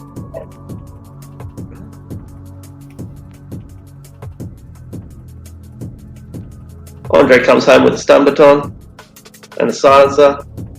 Picked him up while he was getting some laksa. How much would it be for an appropriate cage for a sea snake? Depends how appropriate. You'll have to describe it to me. Because they'll 250 if you if you go to a pet store, snake cage, $250 new. All right, I guess it's $250. So I'm looking for something that's portable and will keep the snake comfortable. That's sort of my thing. Yeah, that's right. This is what this thing is. It's portable and comfortable. You know what a guinea pig cage is, right? Or a mouse cage. Imagine one of those, but this thing is about 1.5 meters long and about 40 centimeters wide. It's got air holes. It's durable plastic. You can drop it and it won't fall apart. But it's really nothing more than a glorified mouse hovel. You know, it's a bit of plastic with a lid, and they want $250 million for it. Let's go to the criminal content. So I'll ask everyone, like, the party, what they think of this. Andre does not have an opinion. It's a bit big, isn't it? I mean, we Also, don't how want much to, did like, you say that cost? cramp the snake or anything, do we? Just wait, this is for the snake? Isn't it? Would be. What else would you put the snake in? I like the PVC PVC pipe option because it's free and discreet, and we don't have to haul a snake cage on a bike, or like we don't have to haul it on a plane to an island, then on a boat, then to another island, then into a guy's compound.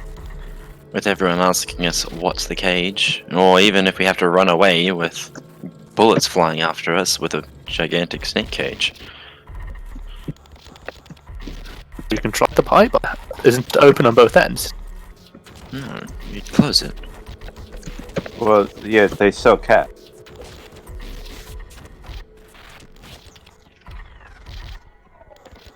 Shall I go and get one of them then? Alright. Yeah. Can we pay 20 million and get it sealed? Just make sure you have some holes drilled in it.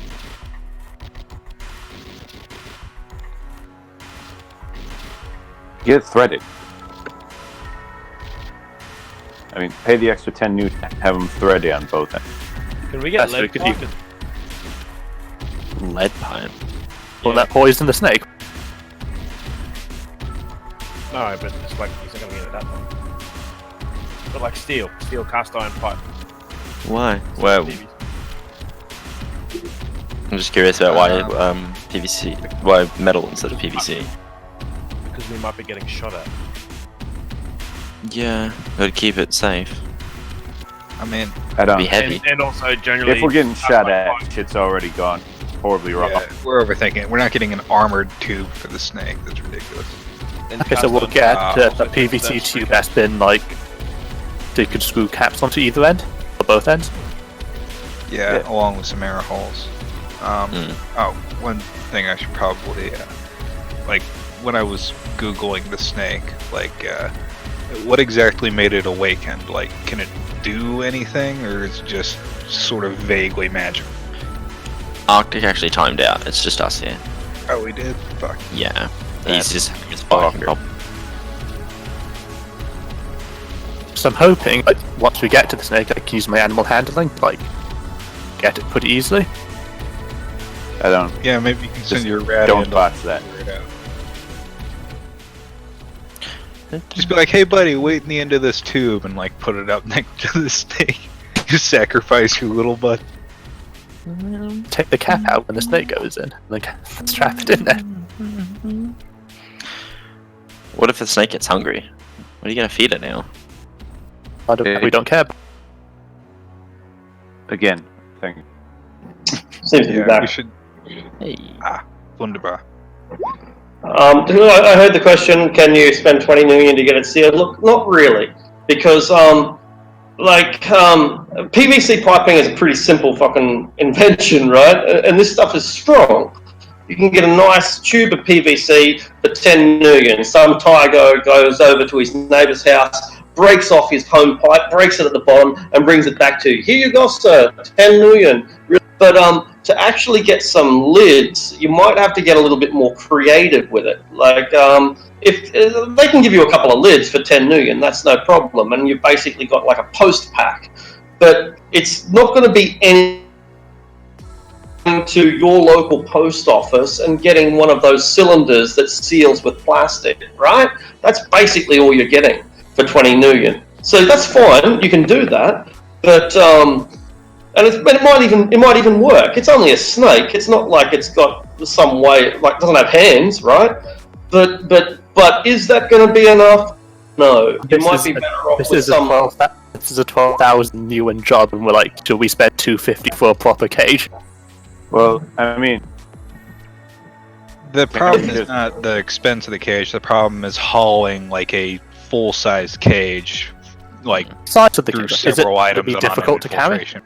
Andre, if you can describe to me like what you want the plumber to make up, then what sort of things do you want this PVC sealed with? What's it look like? I want 9 centimeter diameter, 14 gauge,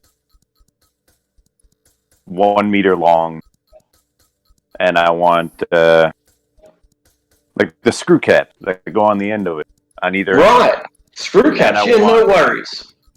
6 holes at 5 millimeters drilled down the length. Yeah, that's fine. He thinks that this is worth 75 million, but he'll put steel caps on the like lids will be made of steel or tin or something, galvanized metal. There'll be air holes, and the dimensions you gave me sounded like the thing's just about freaking bulletproof. Like you could shoot that with a 22 round, and it's probably not even going to hurt the tubing from. Is that the sort of strength that you're looking for? I can honestly say I've never seen PVC pipe shot with a round. I So assume we the don't idea is know. that you don't want a ricochet to like kill the snake. I mean, this sounds like it's pretty thick. Why do you It think is. I'm going to kill the snake? That's fine. It- 75 million. He'll do it if you're happy with that. Yeah. I we- can do that. Right there with you. You're going to keep hold of the pipe, or shall I have it? I don't really care. All right. One thing I asked earlier, I didn't realize you timed out. When I was Sure. googling the snake earlier, Yeah. does it have any actual specific magical abilities, or is it just kind of vaguely magic? That is a good question. And you got 3 successes. It didn't tell you a lot of information, but it did say that they have a meditative effect on people around them and other animals around them. They are known for their calming effect. You put them in like high stress executive offices so that everyone can be more chill. So he has it in his Zen gun. Is this basically how it hunts? It calms its prey and kills it? Exactly right. That's a bit of a problem.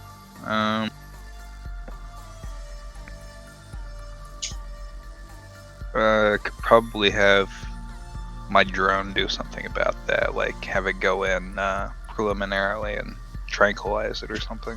Well, isn't there, we're doing research. The water.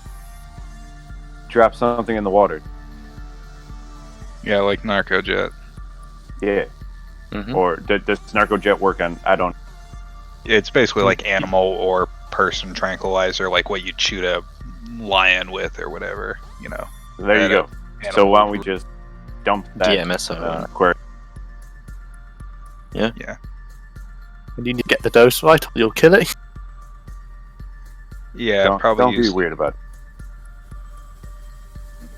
I mean, so long as we're not like having to How do about it that? hot, I can probably just put increasingly larger doses in until it seems to. Or just get a body weight to volley. Just download a chart. How much would need those to things be available?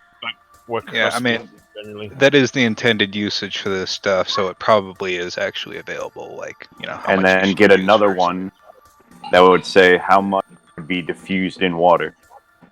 Key point is get the one that tells by water This volume. Yeah, this So the stuff's not supposed to be concentration one. diffused in water. I don't know if that's available. Make a computer roll.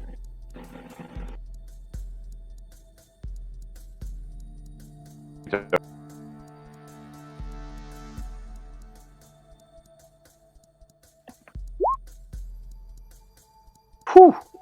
Alright, 6 successes. Can I find, like, the amount of narcojet I'd have to diffuse in water to safely tranquilize a snake this size? Yeah, the short answer is yes. Naturally, it's going to depend on water there is, an ocean compared to a bathtub, but 6 is a lot of successes. The short answer is yes. Yeah, I just have, like, the scale based on the amount of water, and I can adjust. Okay. Precisely, 1 milligram per 10 liters. Precisely.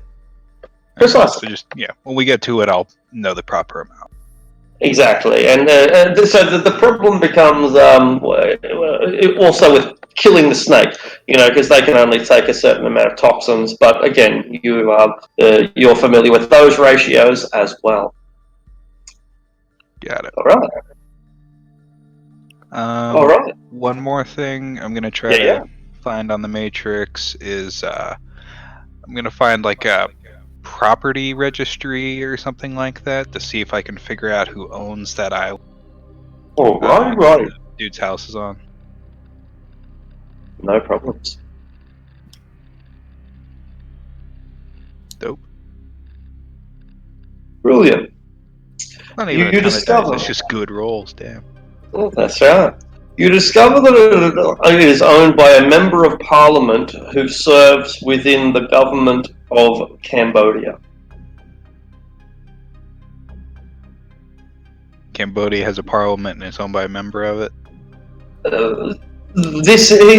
Cambodia has a democratic government in inverted commas, and the owner of this island is one of the members of parliament. That is, like a congressman. Okay, so in the same way that like a warlord's president quotation mark. Precisely. So, if you think of the president as the supreme warlord, then the owner of this island is like one of his generals or goonies or something. Okay, got it. Sycophants. Yeah. Are the Khmer Rouge the Cambodian government, or is this a separate entity? That's a good question. They are not. The short answer is no. They are definitely not. Yeah, same thing. Okay. Got intel on our mark. Did I find the guy's name? Yeah, I don't have it handy. Okay, I'll make something up. We'll call him Mal Mal. Mal. Our Classic. target is our mark's Mal Mal. Says he's a member of the Cambodian parliament, but I'm not even sure that's a real. Should probably expect him to have well-trained, or at least competent, but relatively loyal security. Alright. We're gonna be careful on this, because I'm getting why our Johnson didn't want casualties, because we theoretically going after this guy is an attack on the Cambodian government. Definitely. Andre will chuckle at that.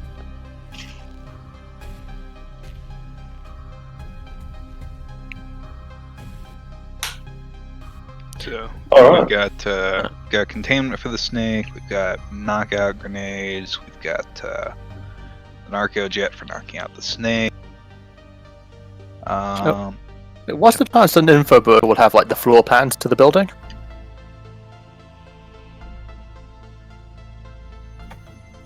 Have I got like, that connection? There's all kinds of shit just randomly available in the Matrix. Like, a good way to make side income as a Shadowrun is just sell random information you find online. So maybe, but it's unlikely.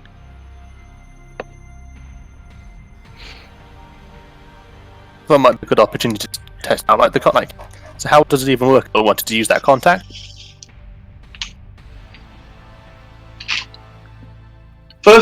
first you designate that you're going to use it. So depending on who they are, you meet up with them, and then I think it's just you roll their connection rating times 2, isn't it? Isn't that how it's done?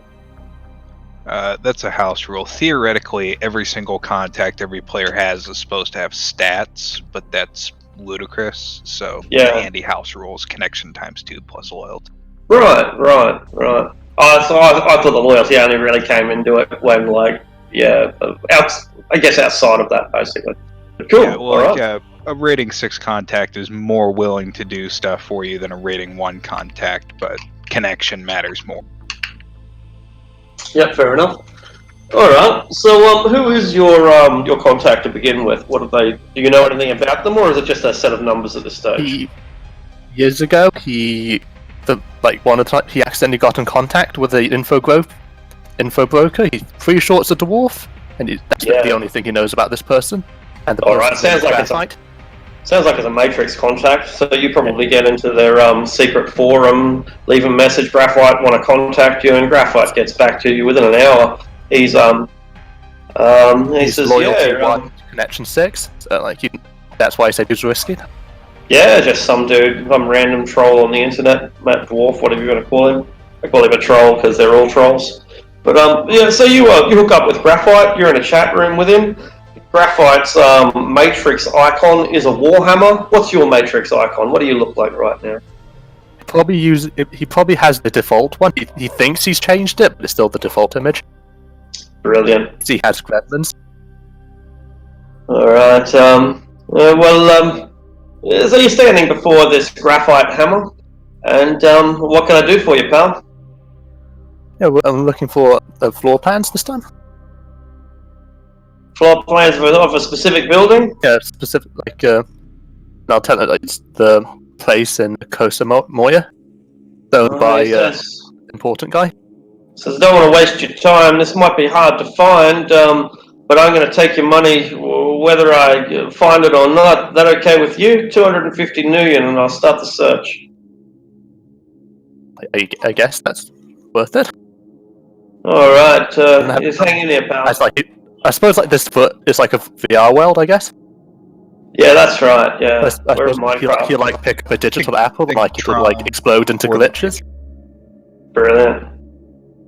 And then you put it down like you didn't touch it.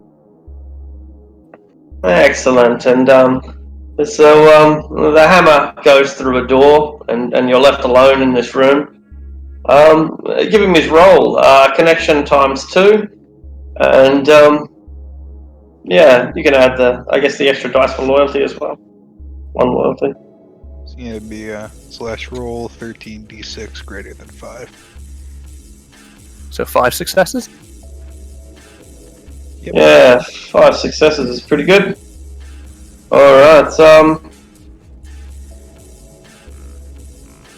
let's see what he finds.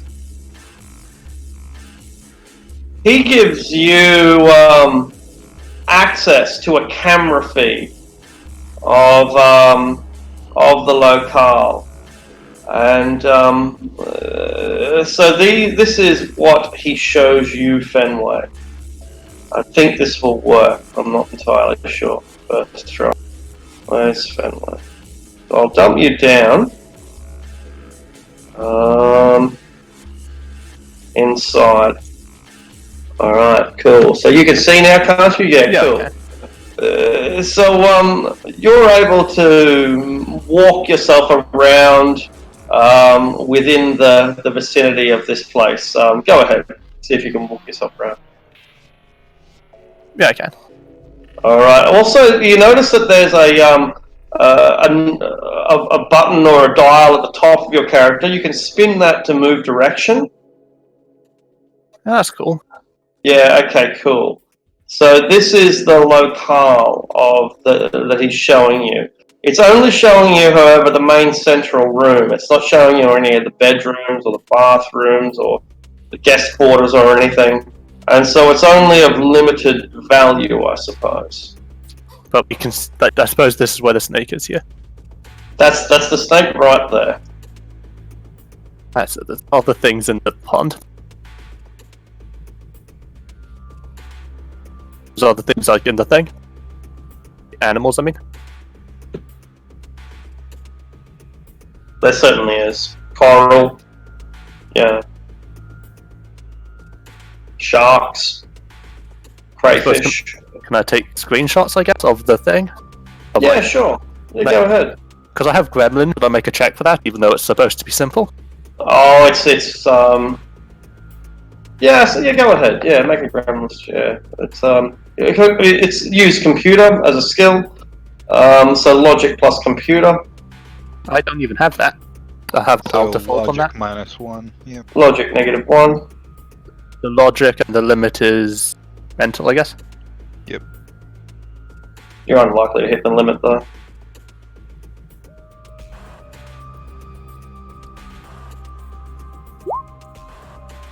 Yep, so you work out how to take a screenshot. Congratulations. I did it.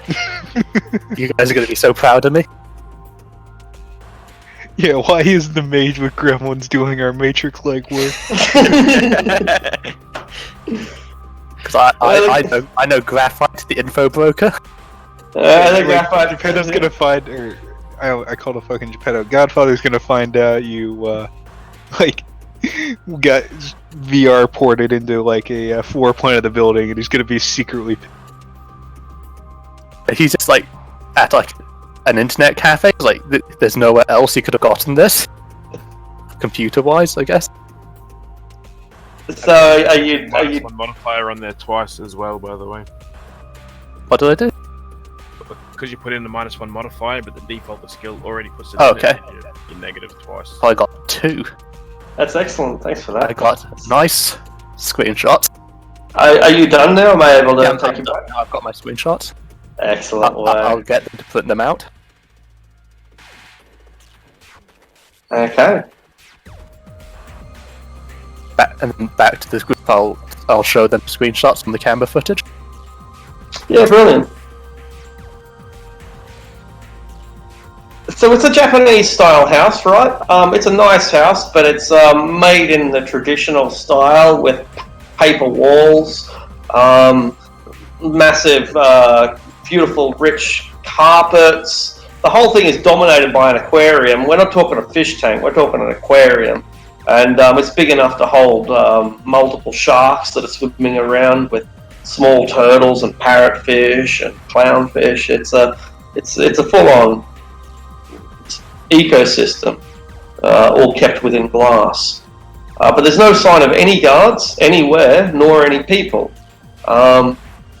That's a servant would probably walk through at some stage, carrying a meal of sushi and nori rolls. So guys, how did I did? Like, I'm getting used to the Shadowrun stuff. Big fucking aquarium. Seems pretty relaxed there. Not many people around in that room anyway. Gonna need more narco jet. Alright, I'll hit up my contact, see what he knows about people in the area. Oh. Tank that size, I mean, we're not gonna be able to trank the fucking sharks in there before we kill the coral snake with an overdose. We're gonna need to find an alternate means of extracting it. I can probably take care of the shark. Are we just Don't gonna worry about butcher that. everything in this guy's tank except the snake? Said no deaths of people, Didn't say and I want Fair. to kill turtles. I mean, most sharks are pretty passive. If you know what you're doing, you should probably be able to like just get in there and get the snake out. You really want one of us to We'll jump in a keep shark that as tank a- and gods it won't bite us? I mean, I suppose, is that right, Arctic? I thought it's like sharks are not very aggressive. You'd need to make a some sort of check. Logic plus animal something. Unless you've got I have biology. skill critters. Yeah, that's cool. That's perfect. That's perfect. So logic plus critters, intuition critters is fine. Yeah, that's right. Like you tend not to put the most aggressive sharks inside your aquariums in the first place because that kind of defies the point. You're more likely to have fairly passive sharks like grey nurses that just swim around and look really scary. But then again, if you want the real deal, then you go the real deal, right? Bull sharks are a popular choice because they are little fuckers. They'll kill you. Plus, But it's they're not just very the way good. the snake it pacifies everything that's nearby, so it's going to keep the sharks passive. I don't. You have a shark fed. Is there something you want to tell us? I mean, quite good with Look. animals. I can handle anything. So you can say that again. I can handle think tank. Alright. Worst case scenario, we shoot everything in the tank except the snake and leg it. I suppose once we get to the island, we can get some dead fish. That should be able to distract them. Put them in a Technically. feeding frenzy. Well, like I I said, don't- the snakes. I don't think want the to be in sharks- that feeding. I mean, That seems like a horrible idea. Why do we The need to get sharks are in going at to be all? fairly passive because the whole thing of the snake is that the snake Yeah, pacifies. it's a good point. Like, that's probably true, but we should plan just in case it is. Worst case scenario, we can always just break the glass and let everything out. Aye. The sharks will Yeah. lay there dead weight, and the snake will be free. Yeah, this will be fine. This will be fine. That's a lot of water. Hmm. Ricochet, Bring did you it in still our need that? house. Sorry, Ricochet, what did were you gonna ask, did you still need that gun? Still waiting. We're just being busy. Yeah, that's fine. Just I'm patient. That's right. Bottle of whiskey's still half full. Alrighty. So yeah, I just let's see, what are my connections? Fixer would probably be my best bet. Or I can just use my knowledge on black markets. I'll use my knowledge on black markets to try and find maybe a better gun than a pistol. Just like a decent pistol at least. Yeah, I'd want a heavy pistol at minimum. Yeah. But I'm happy with a shotgun or an automatic. I reckon shotgun. well, this pistol do it. Not shooting, I'm showing. You know, I said a heavy pistol. Mm. So Not a this pea light one. shooter. That's a pea shooter.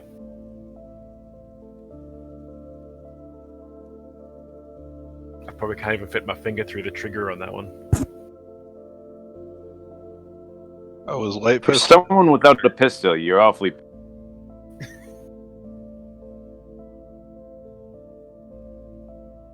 That's a great pistol for sneaking in somewhere for self-protection, but when we're facing heavy security, You know we're trying not to kill people, Yeah. right? yeah, which is why I want stun ammunition. That light pistol's loaded with slab rounds. It'll drop a troll.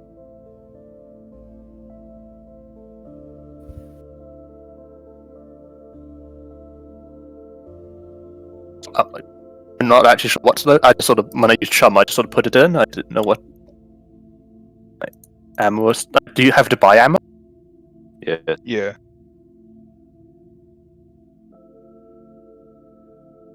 Is it just in? Is it that just in gear? Yeah, gear, add gear, ammunition, and there'll be a lot of ammo types. You need regular ammo to like shoot the. But there's a lot of like different ammo types that do different stuff. There's stick and shock rounds, which are like they hit someone and instead of like hitting them like a bullet, they stick to them and electrocute them, so they do stun damage. And everybody laughs. So what's recommended then for like? Yeah, if you're Good trying ammo? not to kill anybody, stick and shock rounds are good. Alright. Sorry. Can you Are guys hear those me? available in Bangkok? Yeah, they're like what cops carry and shit like that. There's What pretty much sorry, nothing that it's you can't called, get here. Yeah, you can pretty much get everything in these streets. Like, as you've seen, some of the things you can buy straight off the street. But if you're looking for some tranquilizer ammo, absolutely. Just make the normal rolls, and it should be available. Acquisition rolls. What are they called? What are they called in this game? Acquisition rolls is like Yeah, they are. Well, that's what they call this one as well? Right. Yeah. I was thinking that was like acquisition Dark Heresy. What kind of ammo are you looking to buy, Shade? Just stick and shock, and then regular ammo. Okay, yeah. I'm asking So Shade. if we're like tranquilizer still sticking to rounds aren't like they're not an ammo type, they're capsule rounds which only have light pistol ranges. So you can't get them for like your sniper rifle or whatever. That's a just good for that rule. pistol. Yeah, they work in like pistols, but sorry, what was the question? I'm losing track of who I'm talking. So how do I make like the roll to see if they're available? Oh, if you're trying to get them, you'd roll negotiations. If you don't have the skill, it's your charisma -1. I mean, I have negotiation with diplomacy, like specialization. Fuck yeah, then it wouldn't be diplomacy, but roll I mean, negotiate.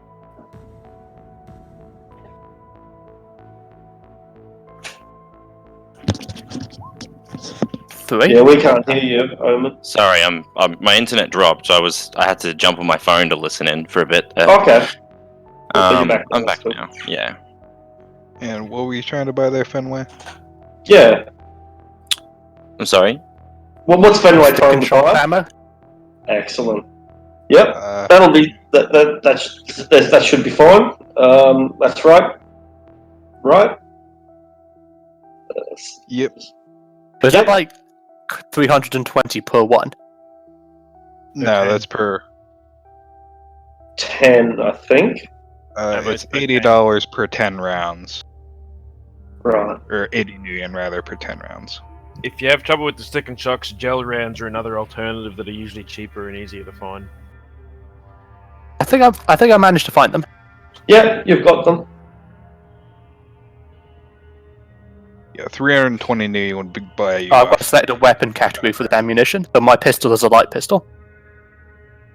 Yeah.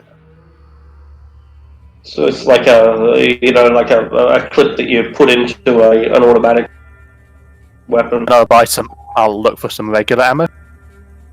That's it. You can buy that straight off the street.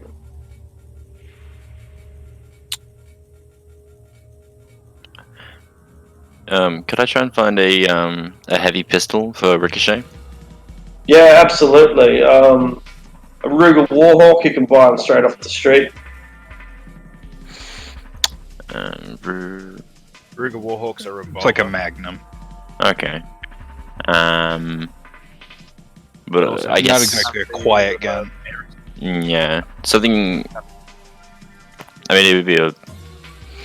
Yeah, that's what he asked for. He asked for a heavy gun. Yeah, that should be alright, I guess. I'm not sure how much I know about pistols. It's not really my knowledge skills. You know what a revolver is, though, right? Yeah, Ares it's Predator, pretty common, a little bit more expensive. Branding Ultra Power would be fine.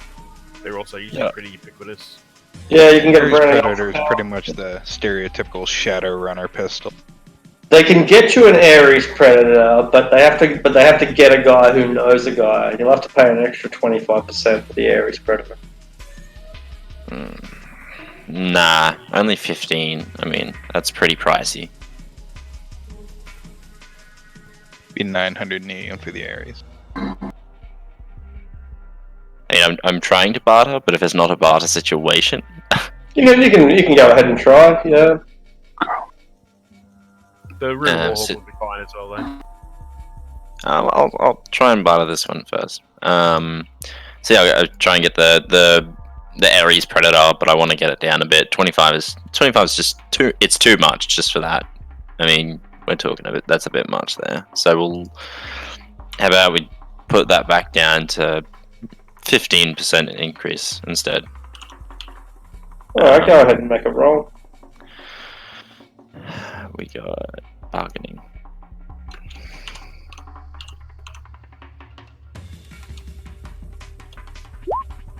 Five successes. They won't drop the price, but they will hook you up with any sort of accessory you want for your Ares Predator. Smart gun link, laser sighting, anything, whatever it is that you want. Extended clip, custom stock. Anything? But they won't drop the price. All Ares Preds have a smart link. He's trying to rip you off. Anything? Whatever, I mean, I you know.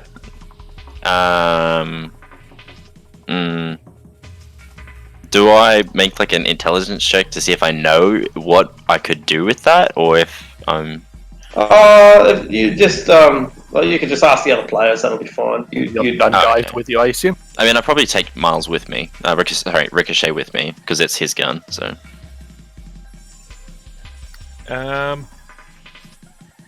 I reckon he's trying to rip you off. You don't want a fucking silencer? I was gonna say fucking get proper, mad shit on there. If I'm shooting, I think we've already been made. Fair. Alrighty.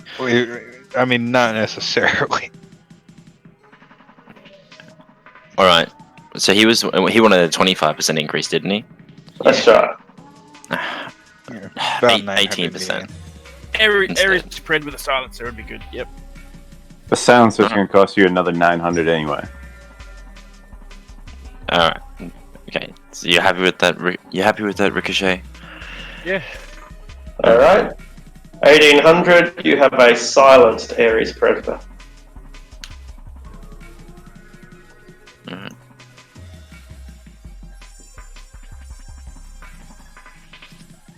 Do you need comes with a really shitty little holster, like for free, but at least it's free.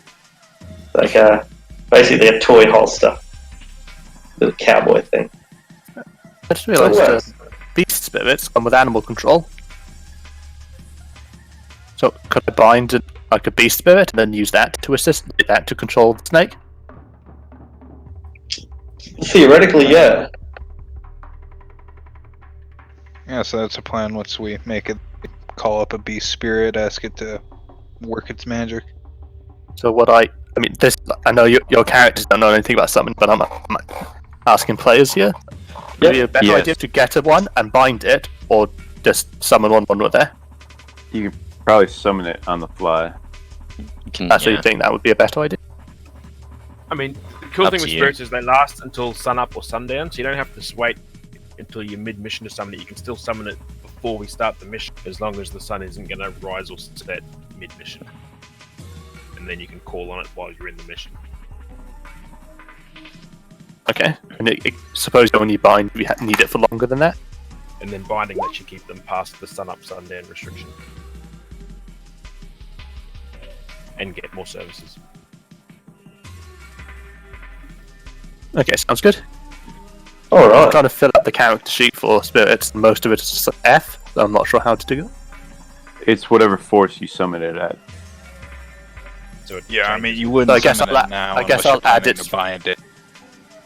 So I assume I'll just add force as a modifier whenever I summon them? Well, it depends what you want. Like, if you want something to fight, you're gonna do like a big fuck off, force 6.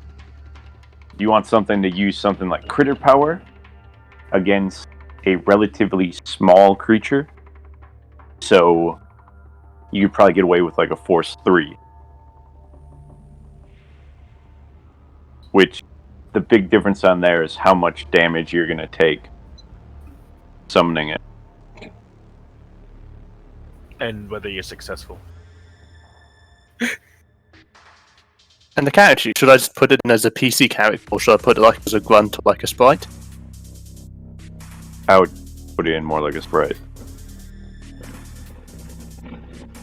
Being that sprites are based off of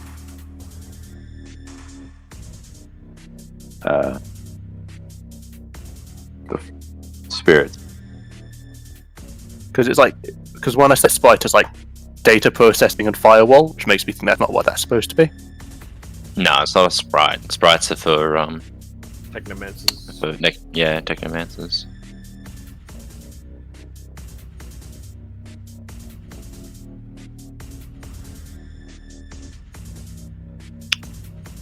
Okay. Is there any more prep we want to do, or should we meet up with our plan? I want to do one last thing before we go. I'm gonna take a bit to summon a spirit of man, and then try and bind it, just so I have him on the fly if I need him. Summoning the dummies. Summoning smash. Does he need a lodge for that? Binding a spirit? I don't think so.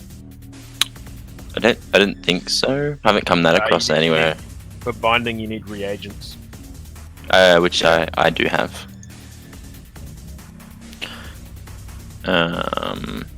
So alright, spirit of man. So I'll do force. Do that. We'll go 6. Fuck it. I'm in the safety at the moment, and it shouldn't be too bad. I would have done this like a little bit before we leave, not right before. Yeah, takes a couple hours anyway. Yeah. Yeah, so you summon it up and make that roll to get the number of services it owes you, and then you make a second test to bind it. Yeah. Summoning spirits. That'd be okay. What force are you going for? I was going for 6. 6 is like a moderate area, isn't it? Or is that pretty powerful?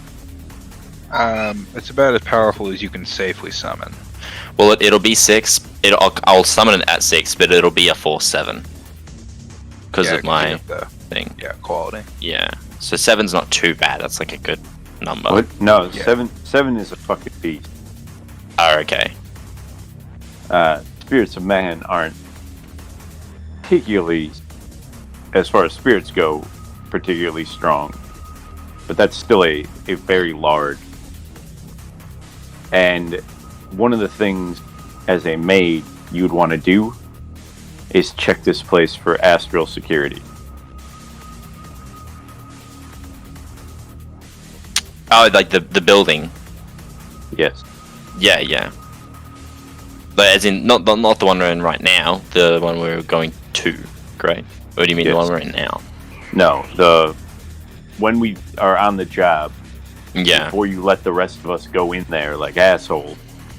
Yeah, you we might want check to astrally check it out. Yeah, I can do that. I was more worried about that later once we get there. Yeah. Alright, so summoning my summoning skill plus magic. It's plus the force. So summoning is 12. Oh no, that is the thing, skill rating. Okay, so 12 total. 12.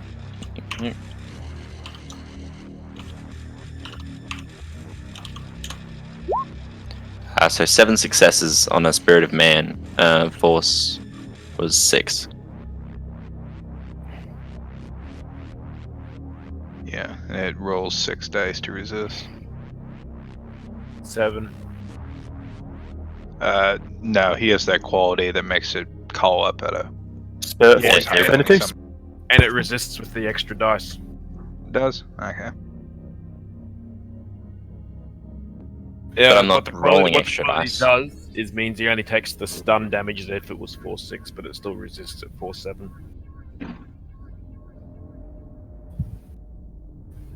I thought the amount of hits he got was the amount of drain he had to resist. Yeah. So the quality says that they roll an extra dice to resist, but then when they're summoned, they're 1 force higher, but they're counted as being summoned at the force that he selected, which means it affects the threshold of what he starts doing, which he starts taking physicals. Right. Yes. Okay. Because normally he'd take physical for a 7, but he'll only take stun because of that quality. Okay. Right. Gotcha. I'll go ahead and roll resist then if nobody minds.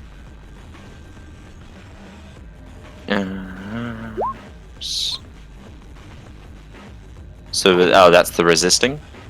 Yep. Yeah, so it owes you 2 favors. 2 favors. Yeah. You have to resist 10 drain. Alrighty, where's my resisting? Spells. Resisting with will and charisma. So slash.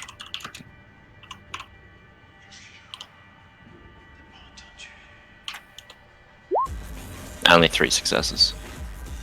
7 stun damage. That's alright. I did this before. That's why I did it. What have you done to yourself? I just tried to. I did summon a spirit of man. Right. It was it's a 7th, 4/7, and I took. So what was it? So 9, 8, 3. 7. So 7 force. Sorry, yeah, 10. How many? How much force damage? Fatigue did I get? Taking 10 stun. Those would be 3 successes. You only took 7 stun, but a good enough to get rid of that. Cool. And I did this. Isn't it physical damage since you cast it above force 6? No. He's summoned a force 6. Right. And then because of his Spirit Whisperer Edge, it turns up at force 7 anyway. I see. Yeah. I see. Okay, cool. All right, so you've just summoned a force 7 man spirit. It arrives in the form of a ghost. It's got a pocket watch and it's dressed like an Englishman with a monocle. What would you like your spirit to do?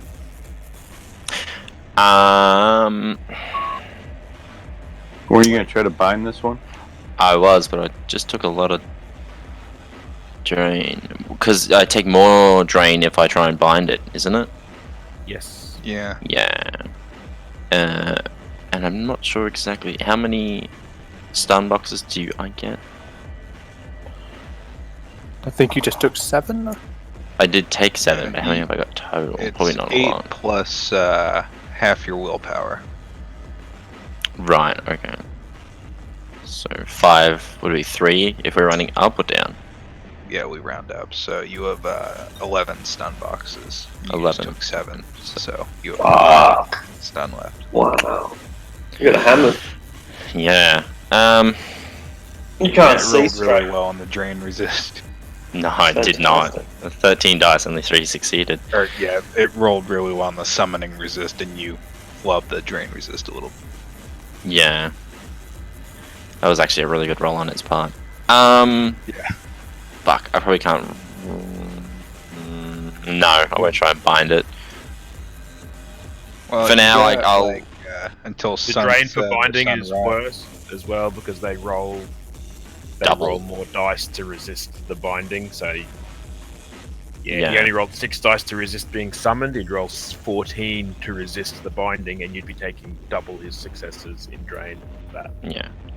So do I have time to rest while he's summoned before sundown to then like get a bit of rest in to get rid of the stuns so then I can bind him, or not enough time? when did you summon him? Oh, should have probably brought that up. I would have I would have done it knowing what endeavor I would have gone into. I would have done it in the morning. Fuck off. All right, so we spend another night in Bangkok before you do your summoning. Oh, yeah, because we got 3 weeks. Do one like the next day in the morning. Sorry, you go. I was gonna say, yeah, I think you specified you were doing this like a couple days before we flew out. Yeah, Alright. a couple days before we flew out. So in the Yeah, morning. All right, so early in the morning, you buy this spirit turns up, and you're going to want to rest throughout the day in order to have them ready to bind before sunset. No problems. Yeah. What sort of lifestyle do you have? Lifestyle was low. All right, roll 2 dice. Let's see if the conditions are good enough in your shithole for you to get a bit of rest. So 2d6. Yeah.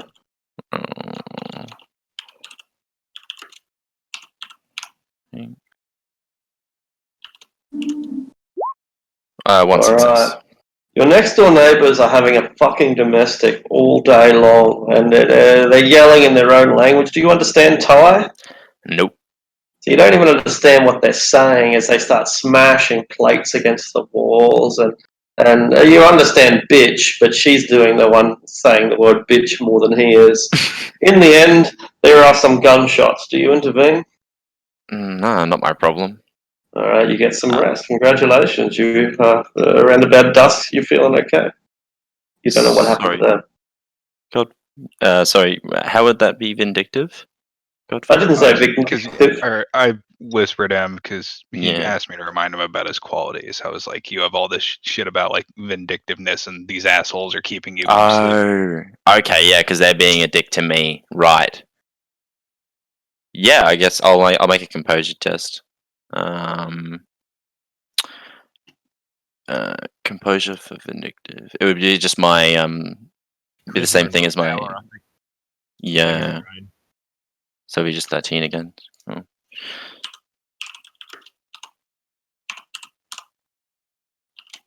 Oh. 6 successes.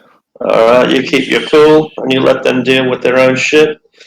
And yeah, the police turn up at some stage during the day. You hear the sirens, but you just phase out. And by about nighttime, or just before sunset, maybe an hour before sunset, you rise, have a bit of syncath, and maybe a few soy flakes. Maybe even get a bit of the pesto tube, hit the button hard enough, a little bit of squirt flavour comes out. And yeah, the monocled Englishman, Spiritman, is still waiting there for you. Oh, why, chap? What shall we be doing? What? Almost time to go. I'm terribly sorry about that, but you took quite a lot of me. You see, I've got a bit of a problem that I'm going to need your help with later. We're doing a bit of retrieval a bit later, so I'm going to have to bind you for a little bit, not terribly long. And we're That's going to not very sporting. No, not quite. But I'm afraid wouldn't be able to bring you in on the fly if I could. Don't worry, I'll release you as soon as we're done, and I'll make it worth your while. I'm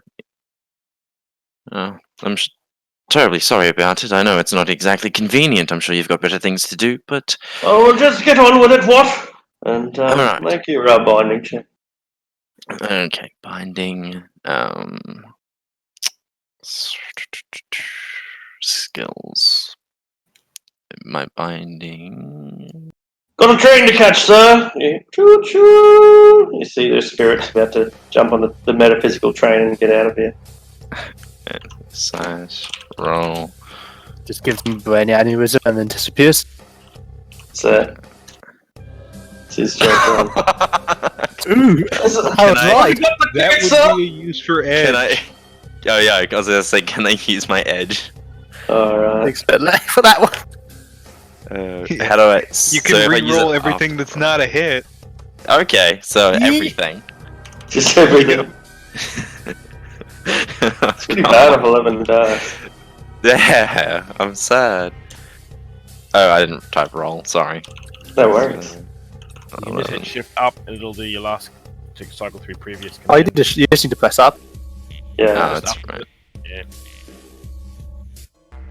5 So in this successes. case. That's a bit better. I suppose I could stick around for a while. What? Go for a bit of a sojourn. See the island? Yeah. And has he resist 14 dice? 14 dice. Woohoo! Please be shit. Please be shit. Please be shit. Please be shit. 1, 2, 3, 5, 6. You beat He resists. 6. But tally ho, train's leaving. Bye for now. And the screeching of the train's brakes and its whistle reverberates through your head and almost causes your ears to explode. Resist that train. D6. Only 2 successes. Crunch. So does that bring you to like one stun? Because you would have gotten all of them back, right? Over the course of like 8 hours, right? So was it 11? Is that how it works? Hey, you roll body plus willpower for each hour of rest to see how much. Is that how it works? Oh. Okay, cool. So let's start with that. Body plus willpower for each hour. And we'll say 8 hours passed. Skills coming. body. 4, 5, 6, 7, 8, 9. So 9. So roll. Was it 96? That's my body. Yep, 8 times 8 times. for 8 hours passing. Okay, so 1. Yeah, so there's 2 successes. 2. There's 5 successes. 3. There's 9. You'll be fine. Yeah, so after 3 hours, you feel pretty right. You get up. You're at full hit points when you suffer 10 points of stun damage, right? Out of 11. Is that So right? if you get a good bit of sleep, you can have another crack at binding him before he farts. But that said, you've just inflicted a migraine upon yourself that almost drove you into a coma, right? Like the whack to the head that you just took from that psychic damage is equivalent to working for 72 hours straight, and just you're fucked. You're not quite unconscious, but you're virtually incapable of motor function. I'll kind of like sprawl out and fall backwards onto the bed and grunt like, fine. How about this? Just go out towards the. Wow, actually. So quickly, spirits. Do they like man? They can't fly, but do they sink when they like step on water and stuff? Like, what's the physical? No. They can fly. Okay. Just go out to the ocean and tell me what kind of ocean guard they have at this sort of around this island, and I'll just point it out. After it, you can go away. Just do it. And they basically travel at the speed of light, more or less, right? Spirits. Is that how fast they go? Yeah. Speed of thought. Yeah. Cool. So he can go out there and then come back to you and perform that duty without within the half hour that of sunlight he's still got. It reports that they have a boat, sir. They have a patrol galleon going around the island, sir. It appears to be armed by ragamuffin warriors, naval officers. They also have a beachhead, sir, and it would appear that they are focusing their protection on the fortress, which lies at the center of the island, sir. Naval patrols and beach patrols, sir. Did you see any gaps at all in the circuits? They are mobile, sir. Wandering around. Gaps everywhere, sir. Alright, that'll be all. I need to pass out. And he'll kind of just, or before even finishing the sentence, he just slumps and just dead, basically. Right. So have you got all the things that you need, everyone? You've got your cages and your gloves and your ammunition, your weapon modifications. Are you ready? Well, I need ammo for my pistol. All right. You can get what sort of ammo are you after? Stick and shock or gel. You'll have to make a roll for those. For the stick and shock, the gel you can get off the street. They'll sell you gel rounds off the street. I mean, I recently bought Stick and Shock, and it's taken back to the same store. I'm happy with the gel. Gel's Yep, no worries. On their ass as well. Yeah, you can buy them straight off the street. They're military issue. The government is mass producing rubber bullets at the moment for no particular reason, and those extra supplies are making their way to the street. Alright, sweet. I will buy 3 clips worth. Done. And stun button. Do they have a stun button? Yeah, absolutely. They sell you a range of different stun buttons, including a Dora the Explorer stun button, a G.I. Joe stun button, Transformers, all the classics. Oh, that's so sweet. Thundercats. I'll take Thundercats. Yeah, the Thundercats one. The Hello Kitty ones are all sold out, but Thundercats are available.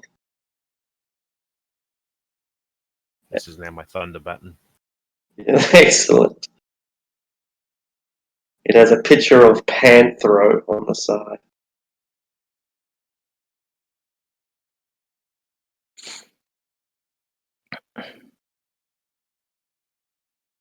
Are we ready to fly?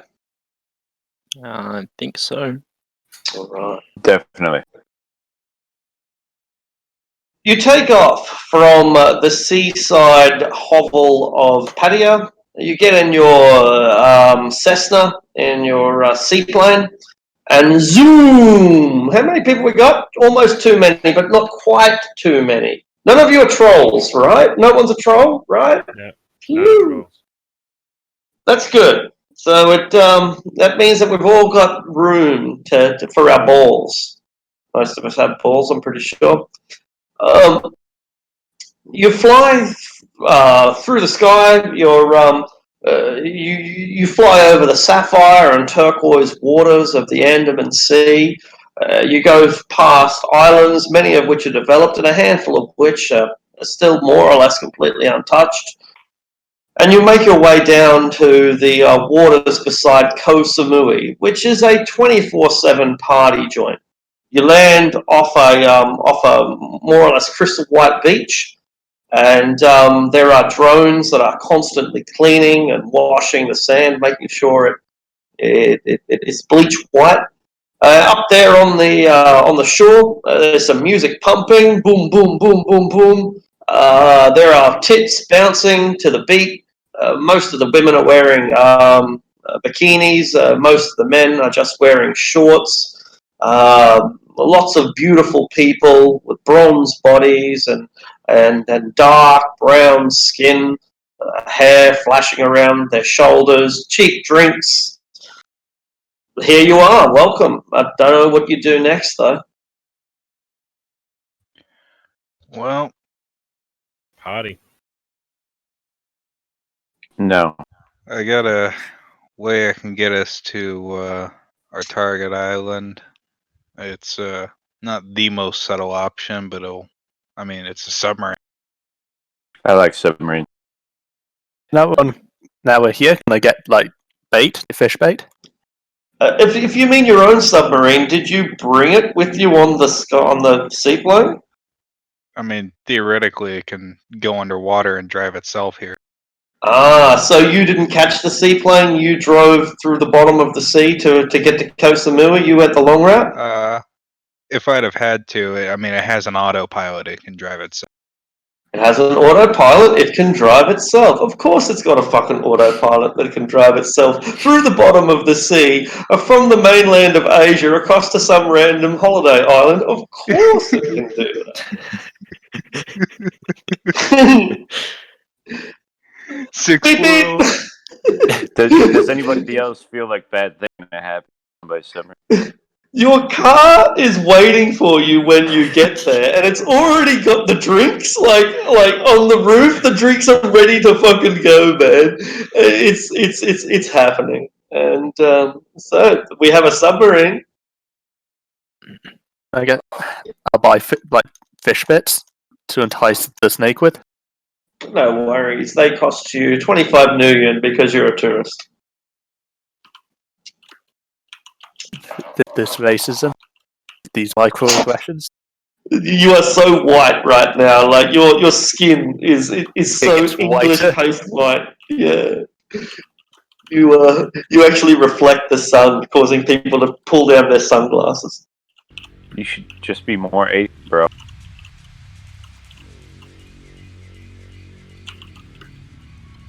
Omen's just staring at the girls on the beach with his contacts of magnification, vision magnification. All the boobs bouncing. He's into Some it. of them are even real, and some of them are even real women. Rim shot. Welcome to Thailand, baby. Very true. Hey man, boobs are boobs. But we're on a job. Yeah, but what if they're silicone? Yeah. Moving on. Is that your vehicle, Godfather? He looks at him with he doesn't say anything, but he just looks at him like, who the fuck do you think that is? Honestly, I've never been here, so it could have been anyone's. He just sighs and climbs inside of it. It's just it's a safety box. like a child with a teddy bear. He literally puts himself in a cocoon inside. A strange fellow. Alright. I'll jump in. Yeah, inside it's like it has the like space storage system of like a fucking submarine or an airplane. Like absolutely everything is also a secret compartment and all this different shit. This thing is very clearly heavily modified. Good to know. I call shotgun. So I've only got a pistol.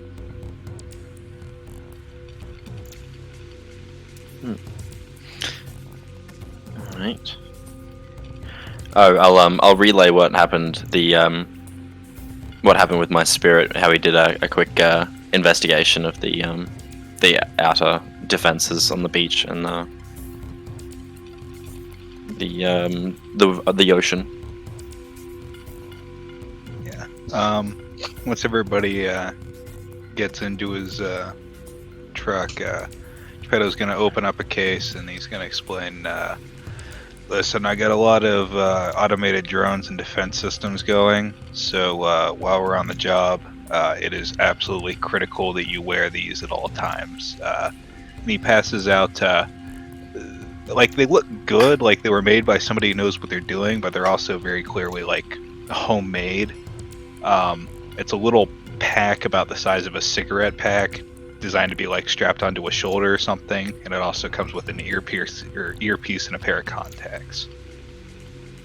It's like I call these tac packs. They're linked into my drone and gun safe target systems. So if you wear these, they'll register you as a friend. Do we just put these in If the not, pocket? I can make no promises. Wear it. It's got a camera and an earpiece on it. Like he's gonna put it on, but when he puts the earpiece in, like it sort of zaps him.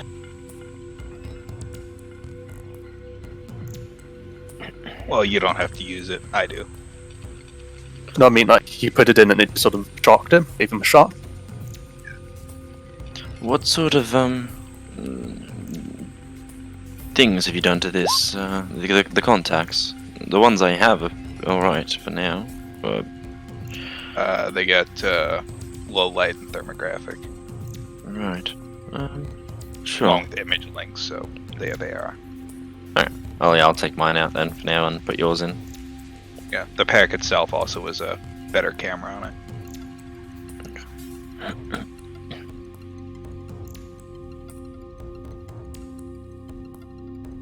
How do you put custom items into Chutma? There's a thing called custom item.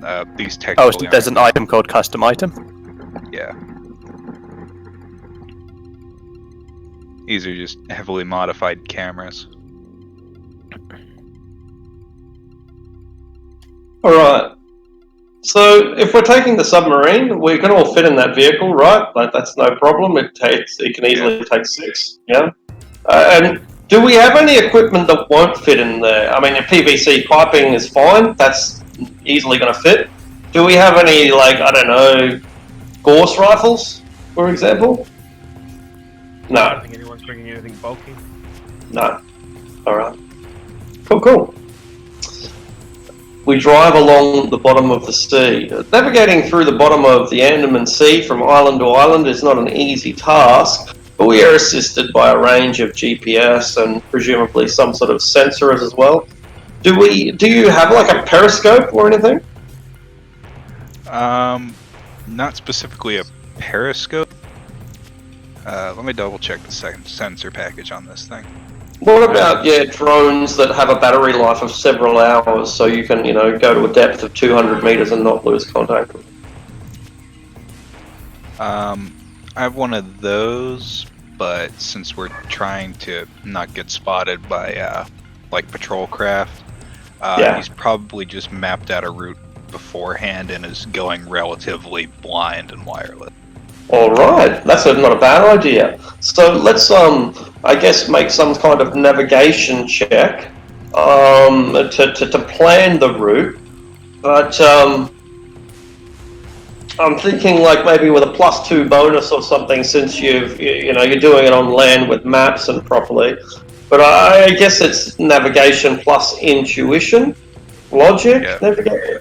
I can never really separate the two. That intuition and logic. Yeah, Probably the logic default. because it's pre-planned. Okay. Pre-planned. Yeah. Good argument. I think normally if you're doing it on the fly, though, it's linked to intuition. Yeah, I like that definition a lot. The planning it is logical, logistical, really, whereas doing it on in the moment requires your intuition because you've got to make that sort of intuitive decision. In any case, 8 successes is brilliant, and your mental limit's only 9 anyway. You do your best. You pick you're able to the topography of the seafloor has long been mapped in a place like this, and it only goes to a depth of maximum 200 meters and usually only about 60 meters, 80, 90 feet. Not that deep at the end of the day, and you've tested your vehicle to a depth of 100 feet, but never any further. You've never gone deeper than about 30 meters, because that's just, I guess you probably never had the chance. So you'll be taking your vehicle into waters likely deeper than you've ever taken before. You cool with that?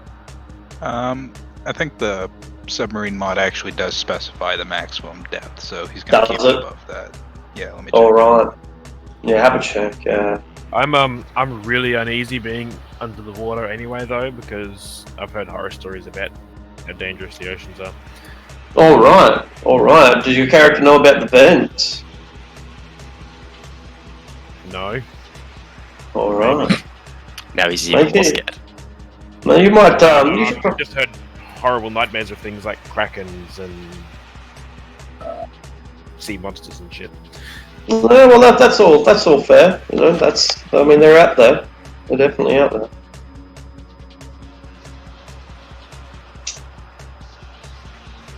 All right. So while we're finding out the depth that our submarine tank can go to, we start rolling along our preordained path. Is there any particular time we want to arrive? Probably aim to arrive at night. It's 100 meters max depth, by the way. That's cool. That's good. 100 meters is a. So Yeah, you can do that. 90.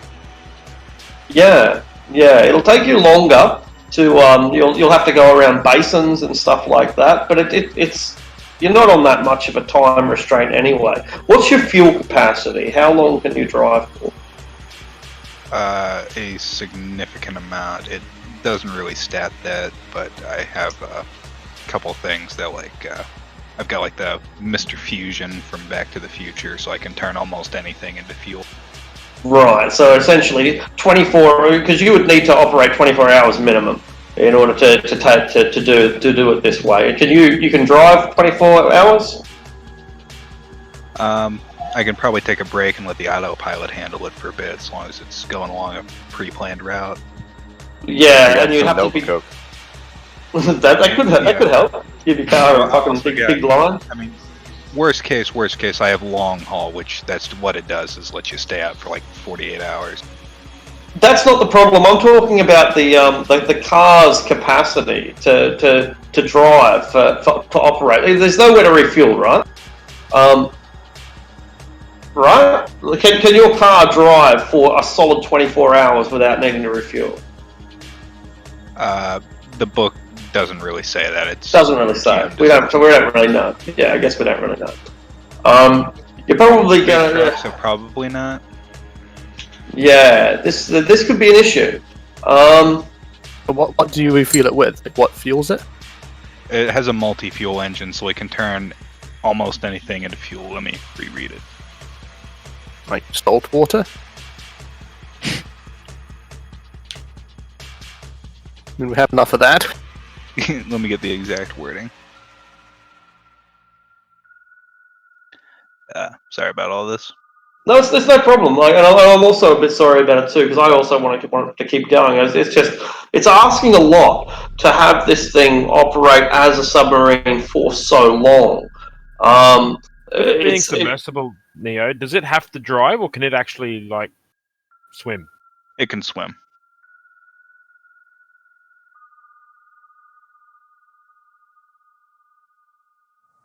Yeah, I'm not sure of the fuel capacity of these vehicles. Do they use nuclear fusion engines, or surely they don't use fucking petrochemical engines? Surely, Okay. I don't know. Almost every vehicle in Shadowrun is assumed to be electronic. Right. But this thing is a multi-fuel engine. First, a portable plasma furnace is installed in the vehicle that can render small quantities of matter down to its constituent parts. Then the vehicle's engine is modified to be able to consume the raw material output of the plasma torch. This allows nearly any matter to be fed into the vehicle as fuel. Brilliant. Engine can always be refueled as long as there is raw material to be processed. I'm so glad that we checked this out, because now I understand how we do it. So it uses a shit ton of fuel to keep life support systems going, right? And you're providing air, and you're keeping out the pressure, and you're driving along the bottom of the fucking ocean. Can you imagine how much pressure is on your vehicle at 100 meters of depth? I don't know the math, but it's an incredible amount. And for you to still be able to get traction in the sand while you're at the bottom of the ocean and still provide life support is incredible. But every now and then you come up to an island and you stop and you turn the car off, or just put it into neutral basically, and you rip the shit out of every palm tree that you find, and you just feed it all the palm oil. And the car will keep running indefinitely, because palm oil is relatively clean, right? We use it for cooking and everything every single day. You just rip out all those palm trees, and there are an unending on these islands. Yeah. Yeah. And that's how we do it. Flavor-wise, strictly speaking, it can float in water. It doesn't need to drive along the bottom. Yeah, perfect, but it can do either, can't it? Yeah, but yeah, you're right. So it could do just turn into a full submersible. Amazing, incredible vehicle. All right. 100 meters as well, Arctic. The pressure is about 10 times what it is at sea level. It's only 10 times at 100 meters. I thought it was 10 times at 10 meters. For a Brett, every 10 meters, it's one extra atmosphere. Oh, just one extra atmosphere per 10 meters. Right. Okay, it's a lot, but less than I thought it was. Because you can go down 10, 20 meters without needing super protection and shit. Yeah, I've been down to 30. No further than 30. Alright. Okay, cool. So,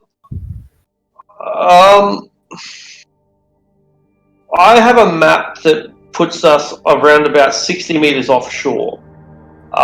When you arrive, as per your own directive, you'll be arriving at night time. So it'll be dark. Visibility, virtually nothing. Pretty much nothing underneath the sea at night. Very little visibility. So, is there... There are a lot of lights on the shore, and those lights are moving, mobile lights, like a lighthouse, right? Just some of them appear to be automated, spinning 360 degrees, providing illumination out in the sea and on the beach. Some of them appear to be handheld, guys that are just wandering around on the beach with a torch, probably attached to the barrel of their gun, maybe not, who knows. And it's so that's the scene that you've got now. You're a couple of 100 meters offshore. What do you want to do? Right. One of the mages want to call up a spirit to find us a safe spot to pull up on shore. Mm-hmm. Yeah, I can do that though. Could I summon would Beast Spirit be useful? You guys can also astrally project, can't you? I don't know how that works. But I can. Yeah, I was gonna say you can just leave your body and do it yourself if you don't want to risk the drain. Yeah, I'll just do that myself. If okay, I mean, if it's less risk for you, go ahead. That being said, being just after nightfall, if you summon the spirit now and you get a few services on him, he can still stick around for the rest of the mission. This would just be his first Okay, service. yeah, because I'll be summoning a spirit later anyway. So I'll summon a beast spirit, and you said only like 3 should be enough. Well, that was to take care of this. If you're just scouting, you probably get away with a 1. But I mean, I can use like the beast spirit for both, can't I? Yeah. Because scouting's a remote service. Only if it's outside of your range. How far away from the shore are we? 100 meters. As long as it stays within 600 Yeah. meters of me, it's not remote. Well, that's if you summon a force 6. Yeah, it's I equal thought to that- force. I Based thought on your that- magic, not its force. Oh, okay. Yeah, okay. Yeah, I'll attempt to summon a Force 3 beast spirit. How big is this island, by the way? I'll measure it for you. I'm just curious. Hamilton Island size.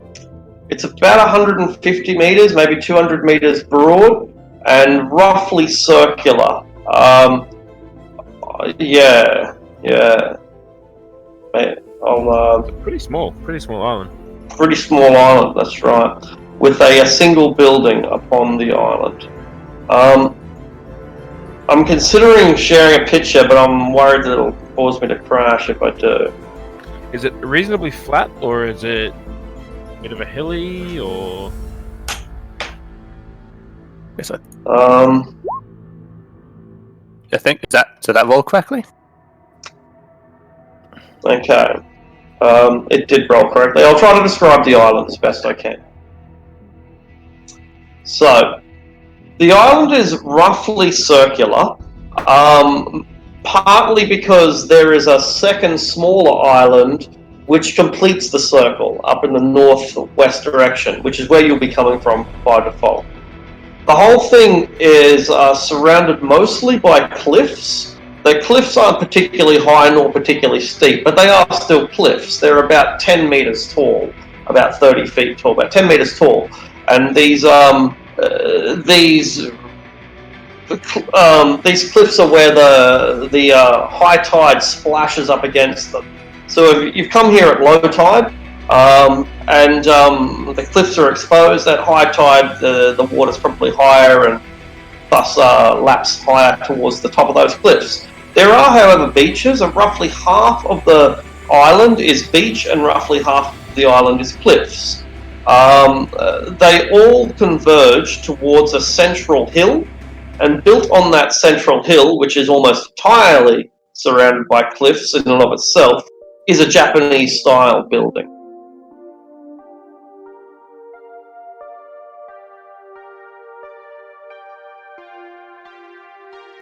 Omen, are you astrally projecting around it? I thought we were doing the Fenway with summoning a spirit to go have a look. Alright, no worries. I got 3 success. Wasn't sure if we were doing both or just one. No worries, so the spirit resists with 6 dice, is that correct? It's 3, so it's only Force 3. Alright, just a Force 3 spirit. What should get 3 success? It gets 3 successes. So who is a tie? Like who wins? Spirit does. Pretty sure, yes, spirit won't. Spirit get wins summoned. summoned. Well, your Worst service summoner ever. So you just take the drain now. So I've got to resist 6. Yep.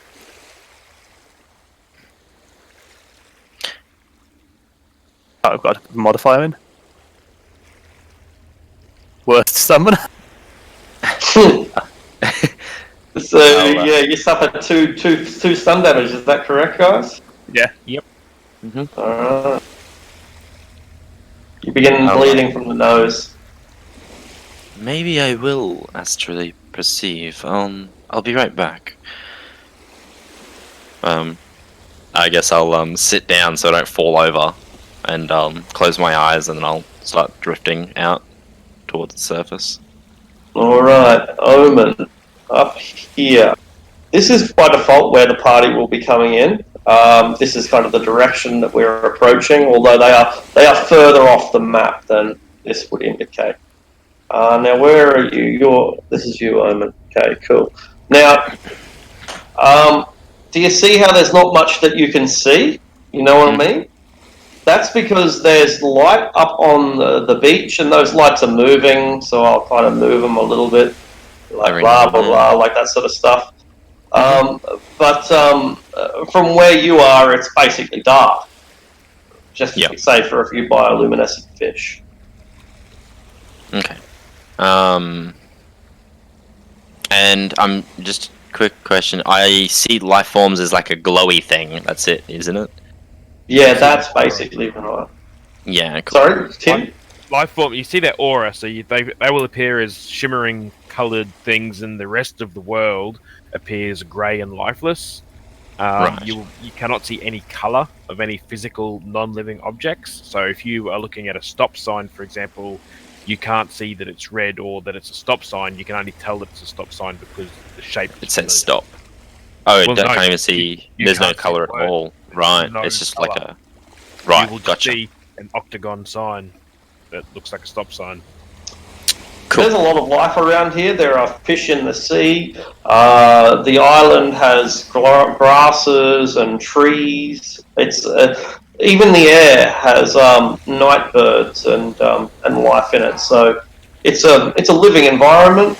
You can move yourself around if you want, and as you do, I'll reveal if you detect anything extra. Okay. Am I below the boat? You're wherever you want to be. You're astral. These characters aren't even where they are. They're off the screen somewhere. Okay. So I just plonked down my token to move it around. Yeah. That's. Do you not have a token up here already? Oh, I can't see from it. Sorry. Oh, okay, right. I'll try bad. that. Yeah, I couldn't see. The only thing I could see is. So it has sight, but there's no light. I'll just give you one. Yeah, that's right. So it's going to be confusing, but that's what's happening here. So now you've got like a meter light that I've just provided for simplicity. I'll do that to the rest of them as well. Okay, cool. And I guess just as I keep moving forward towards the island, I just look out for any life signatures on a piece of land that are walking around. Yep, no worries. There is basically a life signature at the edge of most of the light sources because it's a person holding a torch. Okay. But you won't see that from the astral. No, not the light torches. I just see things. From what I can see. So is the astral unaffected by the sunlight? There's no light for you to see in the dark? No light, yeah. Right. So how do I? In that case, I'll change things a little bit then. Yeah. Yeah, So like if you look see at traffic anything. lights, you won't be able to tell what colour traffic light is on. You'll just see that it's traffic lights. You can't, you can't see the glow of a computer monitor, but you can see the shape of the computer monitor. Right. So does that mean I can't see anything in the night time? Like, No, you should see everything. See everything. Okay. So reload your page. I've switched off the lighting, and maybe that'll be a better representation of what you can see. Okay. But like a wall will still block your ability to see through it. You'll just see this Yeah. grey wall. Okay. Yeah, that's it. Better. Yeah. Cool. Alrighty. Down a little bit. Yeah. So if you want to describe what you see to everyone else, they might do a better job than I did. Sure. So yeah, have a roughly a circular island, a few slight cliffs off each side, a small island off to the north, and a long beach stretching from the south of the island to the south to east side of the island has a beach around it. The north to the west is more rock terrain, a cliff face. I can't really see people from the direction we're coming. I don't think. So there are quite a lot of life forms on the beach moving around. Over here in the, you'll have to probably zoom all the way out. There's a boat that's boat's just cruising around. I won't bother moving the boat, but it's doing a circle around and around. There is only a single life form inside that boat. And there's probably about half a dozen, maybe about 6 or 7 people walking around on the beach, more or less aimlessly. And then finally, there is a building, and you can clearly see the building. The building is opaque. It's actually made up of living paper walls, the building, so you're not even sure if your astral projection would be able to get through it, because it's not just physical, it's also alive. Okay. A living building. I just fly back over to where I am currently, over here. And do I see anyone like kind of near where that position I'm at right now? No, but the boat does come straight past there probably every 3 minutes or so. Does it go through this little canal, or does it go around the outside if I wait for a second? Or if It goes around. Doesn't go through the canal, it goes around. Alrighty. That canal's pretty big, I'm guessing? A car could maybe fit in, gauging wise? Yeah, let's have a look at it. How many meters? Yeah, it's several meters wide. Yeah, roughly that. Okay.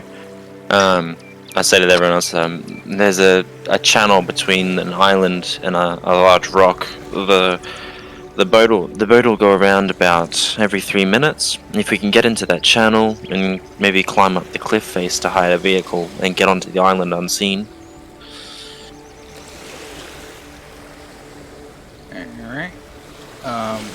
Should we take out the boat? It'd make it a lot easier to get in and out. Only worries if he's got a radio or a biomonitor. I'm sorry? You want to take a boat? I said we should, or we can probably surface and take out the boat. Oh. That there is a life form on the boat that would break our contract of killing people, if you would like to. There's ways to deal with them other than killing them. Can you? Do we want to destroy the boat or just sabotage it? We can just knock out the guy driving it. Can you just make the boat go away? I could make him want to leave, but I'm not sure how long that would be. I was thinking more if you could just jam its navigation. I'm not that good a hacker, but I could make a shot. I mean, odds are it's not even running wire. Wouldn't he unlock security if his suddenly stopped working? Well, we'll see. Geppetto will bring the vehicle out to Godfather. I gotta change his name or some shit so they don't call him Geppetto. But Godfather will bring the vehicle up to within 5 or 10 meters of the surface, just under. It has chameleon cloaking, by the way, so you can't properly see it. And he'll try to see if the boat has any kind of matrix signal or something like that coming from it, either from the guy's comm link or from the vehicle itself.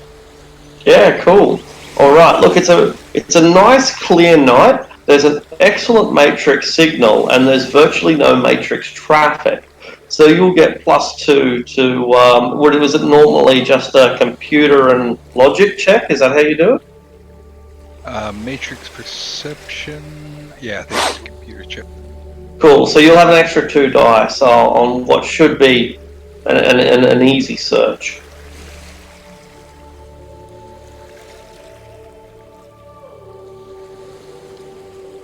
Do you have a sensing, by the way, Omen?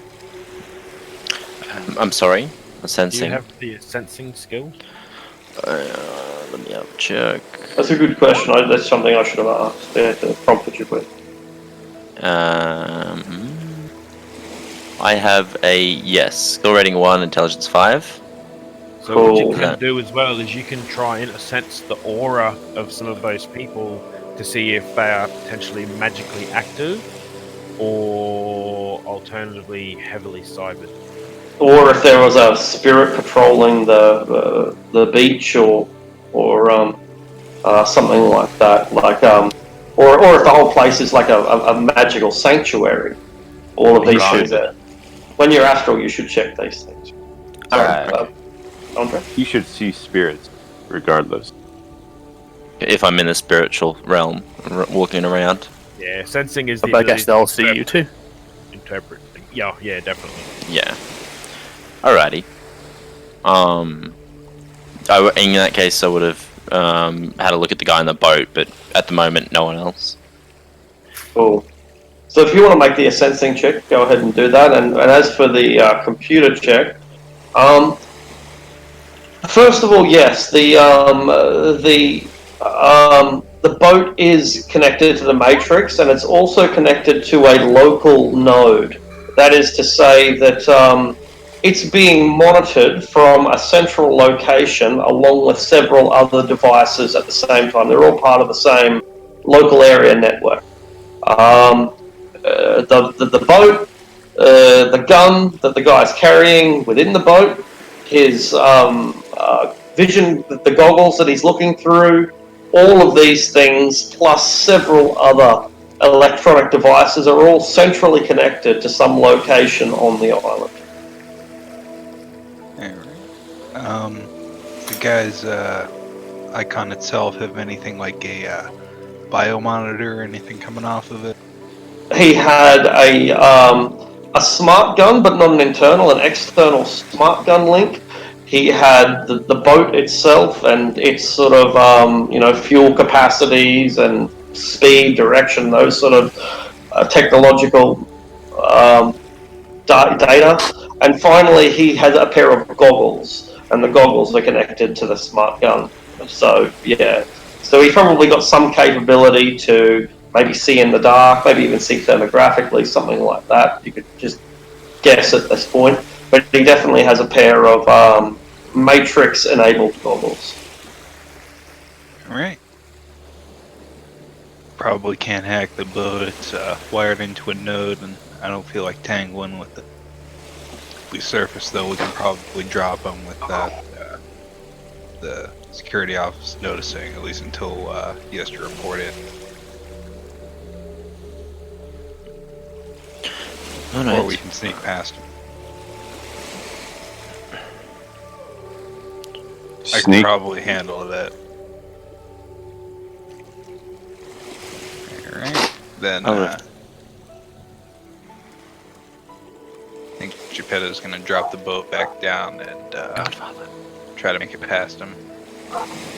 No worries. The boat, a little, I'm not sure what these sort of boats are called, but basically a military-grade landing vehicle, I guess, maybe.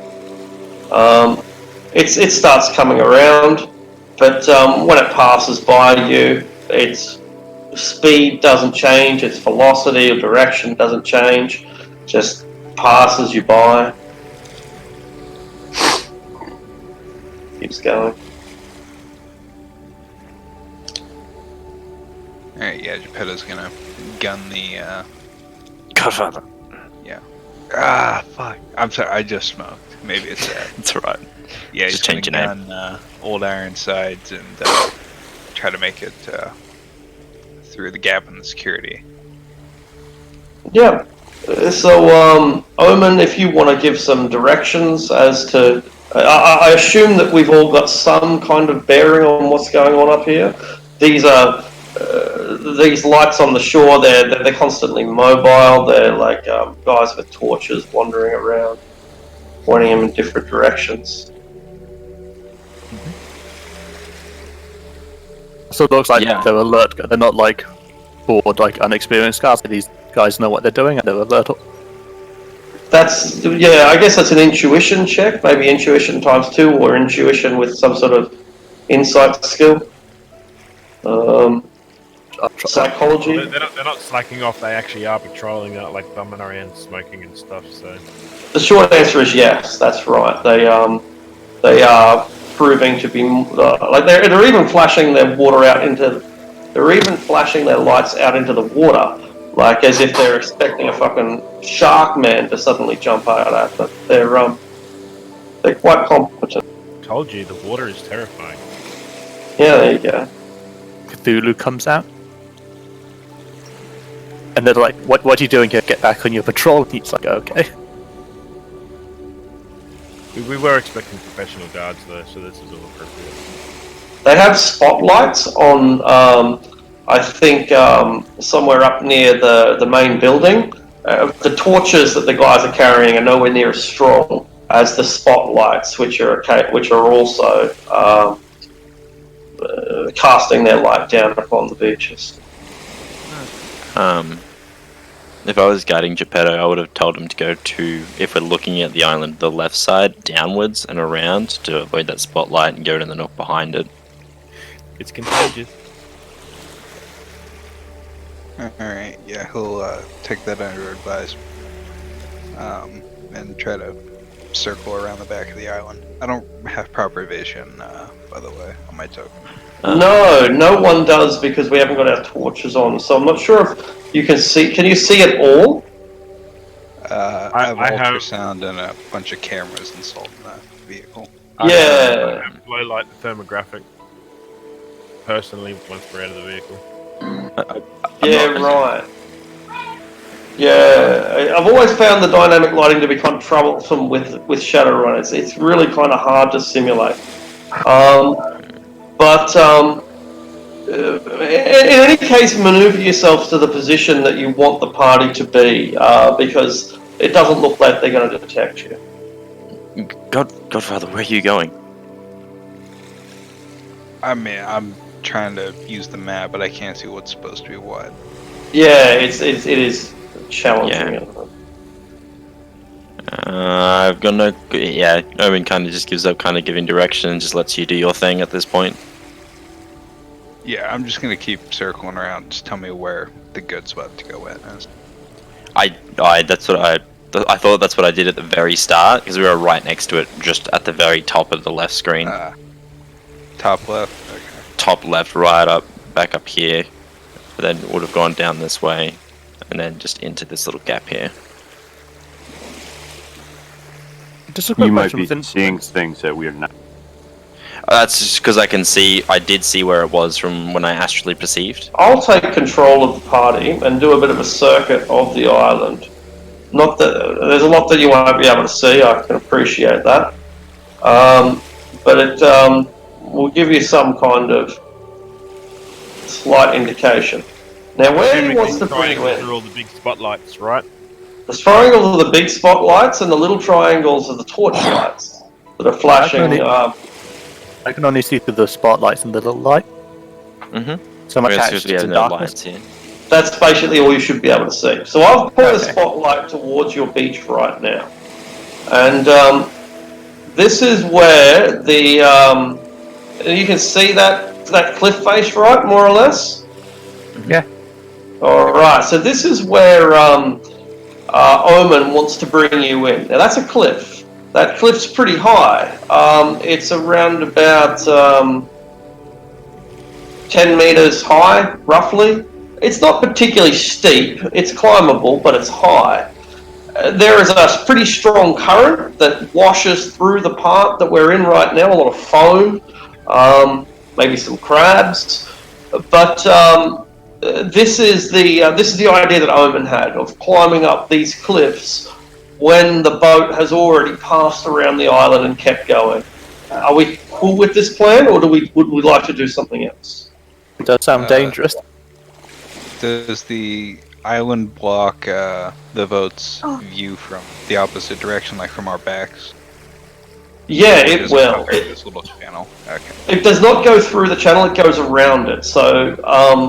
So you would be pretty well hidden from the boat here, and it does circuits of about 3 minutes. So once it's gone past, you won't see it for about 3 minutes. All right. Yeah, this seems at least like a decent staging point. He'll bring it to basically like breach the surface with just the top sticking out.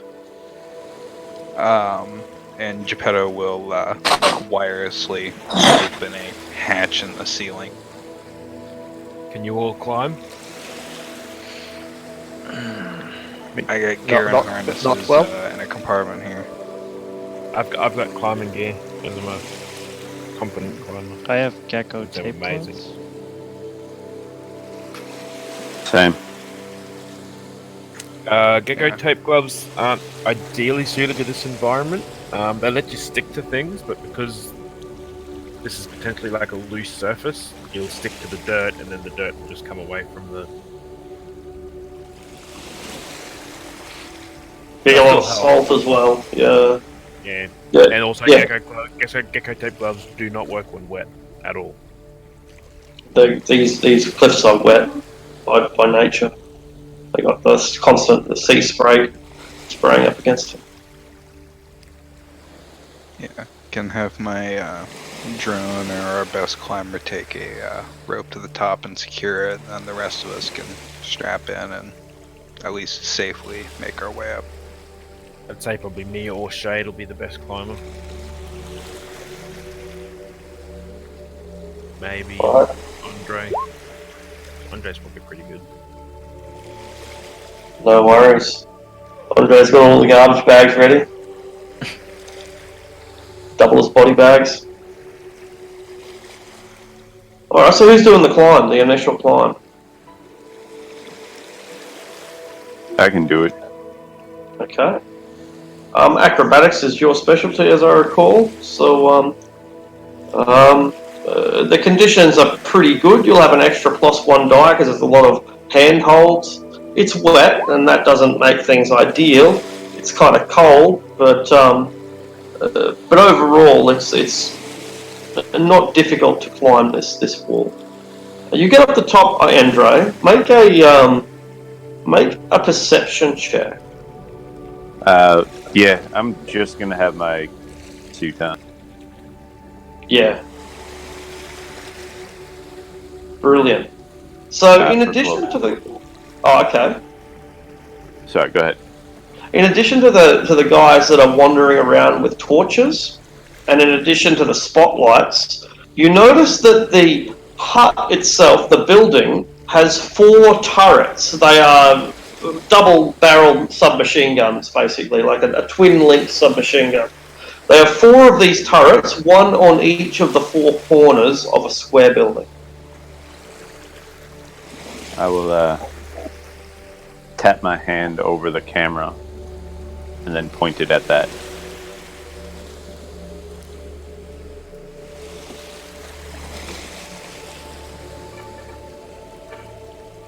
Excellent. So you've now got everyone's got a bit of a live feed of what's going on.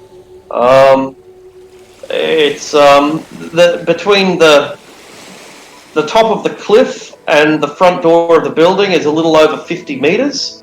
You estimate that there are probably 5 guys walking around with torches, and clearly automated security, which is operating 4 different double-barreled submachine gun turrets.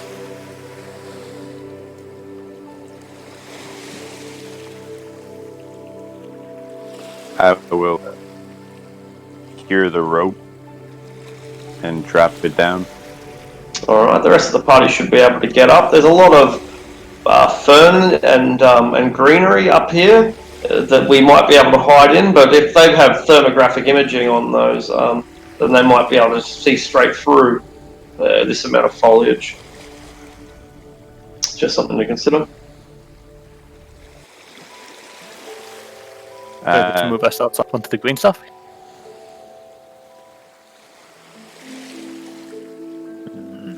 Yeah, you're able to climb up with the secured rope, but once you are up there, you might be, as I said, exposed to thermographic imaging. I'm I going to. suppose.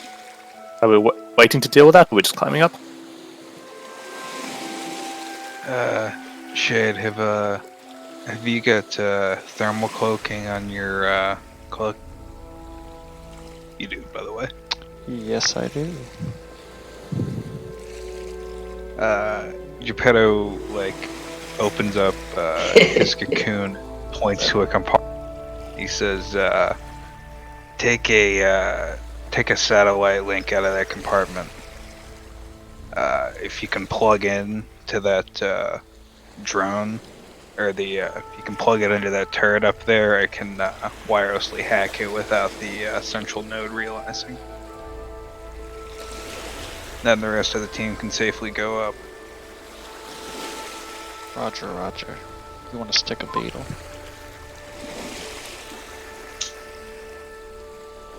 He pulls out his own. He's like, I got some. Pops a stick of Patel.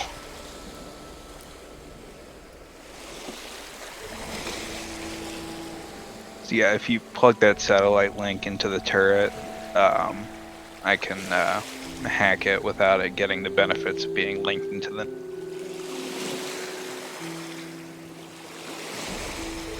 Alright. And yeah, with the invisibility thermal cloak, you can probably get past any sensors.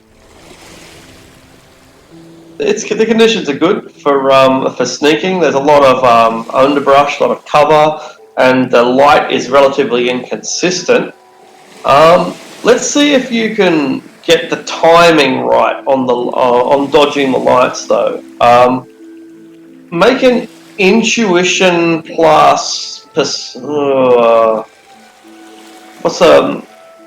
do you think might be a skill that you could use to second guess when the lights are going to be flashing your way, to predict when the guards are going to have their backs turned? Can I just make a suggestion quickly? Sure. Can one of the mages possibly be astrally projected right now and just Sure. observing guards? That way, if some of them do, say, have thermographic vision or something like that, we can see if there's a sudden change in their activity. Yeah, sure. And also, you can potentially, have a better vantage point to keep an eye on the movements of the guards and use that to help guide Shade. You can move very quickly in the astral plane. You can't talk to us directly, but you can come down and kind of appear as a ghostly image for a second and maybe point in a direction or something. Okay, I didn't know you could appear in the.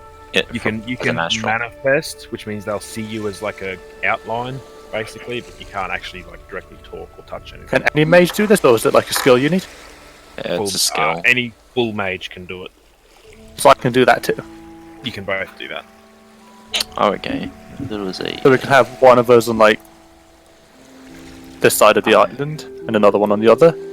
That should get most of the island. Okay. Cool. Alright. So we've got the mages astrally projecting and observing for now, while Shade tries to move up ahead.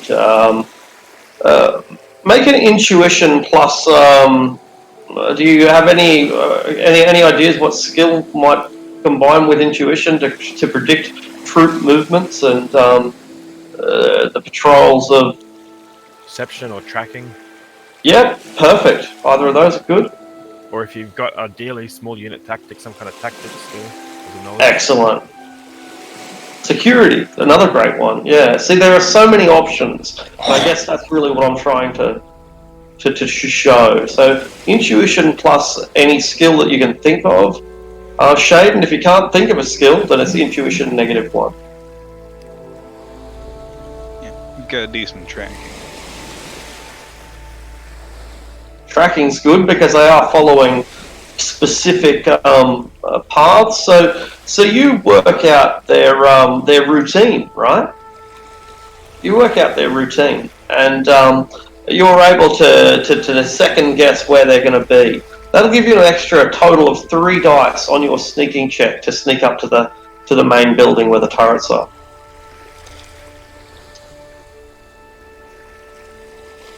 I will have to go soon, by the way. Yeah, no worries. We're coming to wrapping up in 20 minutes anyway. I always have to go at the end. Alright, cool. So up here, you wind your way through the underbrush until you've reached the bottom of the building.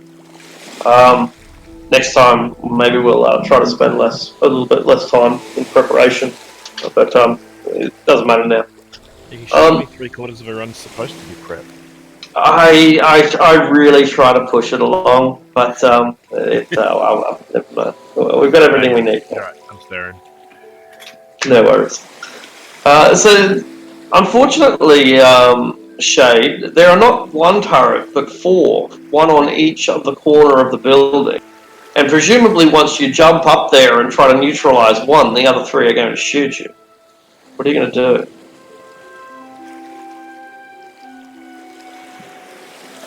I mean, if he's sneaky enough, there's a decent chance you won't see him. He's wearing a cloak that's both like a chameleon cloak and it has like special thermal dampeners. You just rely on your inner Drax to not be seen. So if I put the device on one, I'm gonna get shot. Potentially, like you just don't know, right? It depends how good you are, I suppose.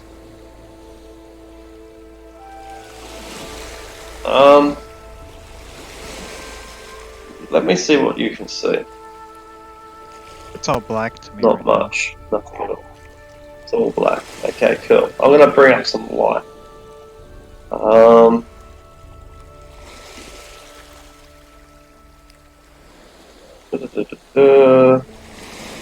Drones, etc. Okay, cool. Light. See if this works. Standing that slide. There we go. Okay. Now I'll see what you can see. Okay, cool. So here you are on the top of this building, right? And there are turrets on either side, or you don't have to be up there necessarily, just whatever. But there are turrets 1, 2, 3, 4 on each corner of the building. You've approached from this direction, and you've got the problem now of trying to deal with these turrets. How are you going to go about doing it?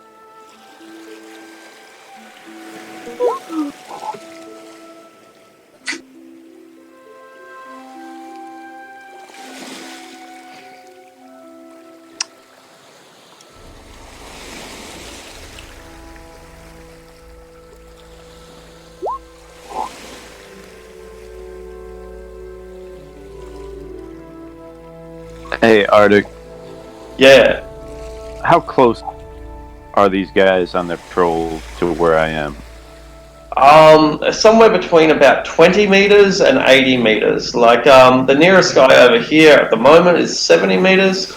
There's another guy over here at about 60, and so to you, 50. Yeah, roughly 50 meters apart. It's a pretty big gap.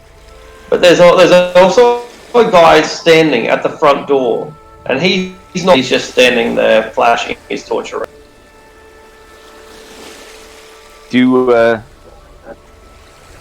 Does it look like any of these guys have the same that box thing that Godfather gave us? Like a headset or something? Like a safe key that, you know, like he gave us a thing that the target system designates us as friendly to his girl. That was like a hodgepodge one that Absolutely not. kind of made himself, I think. So they could have something that you can't even see. No, they don't have anything obvious like that. No. What they do have though is a set of goggles, like a headset. They have an obvious headset. They have a gun that has the torch attached to the gun. They have protective gear. It's like relatively low-level Kevlars, not military grade, just armored vests. And they're doing their job pretty well, but they're not dressed to kill.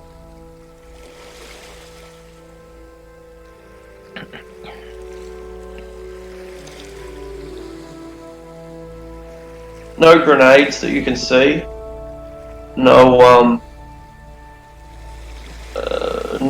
nothing. No backpacks. No first aid kits.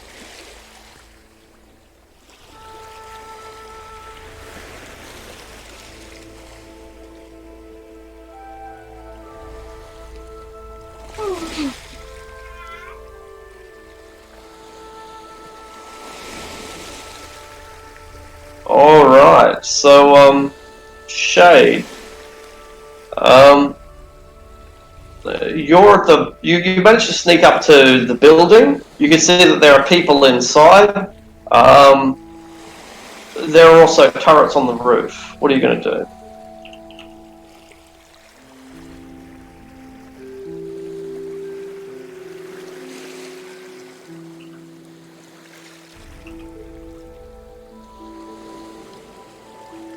I can't hear Billy. Should I? I might need. I can't hear him either. Oh, no one can hear. Right.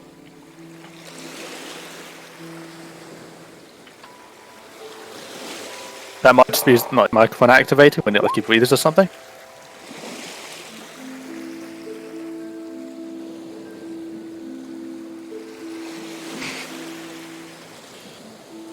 Alright, Andre is getting ready to take out a guard.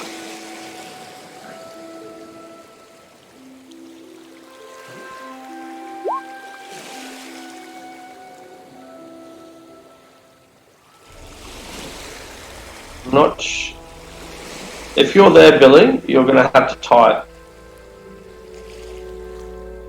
Because we can't hear you.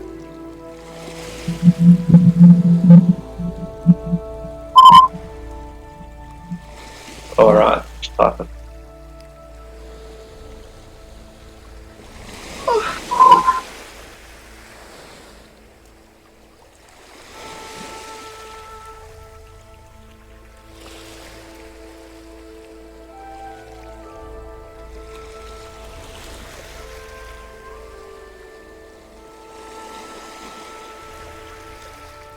Yeah, potentially. Make an extra athletics check to climb up into the position. So I think that's what Godfather's asking, is for you to physically touch the turret. That's right, Godfather. You don't want him to look for some sort of mainframe or something, do you? Yeah, that's what he asked for, is for him to physically, creep up on the turret, while its camera's facing the other way or something like that, and physically slot the link in. Cool, that'll require 2 tests. One to get onto the roof, probably athletics, and then another one to sneak. And a fresh sneaking roll, since you're basically hiding in plain sight in front of the turrets.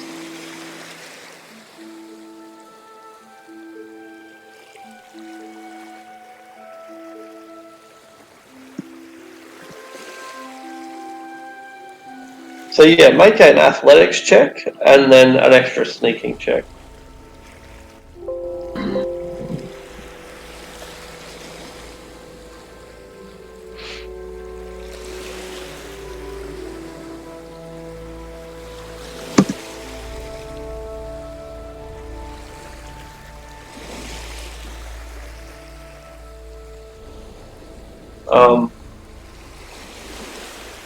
This doesn't seem to be working.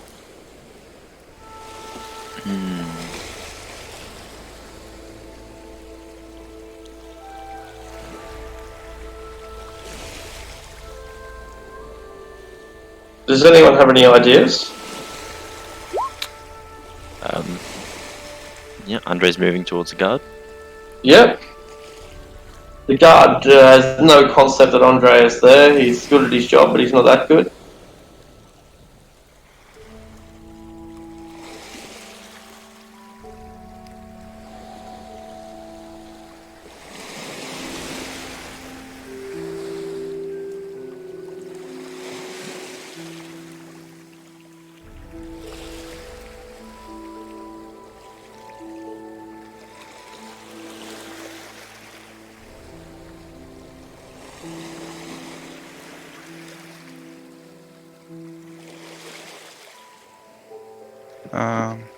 Or we can just Can you straight guys up hear just me?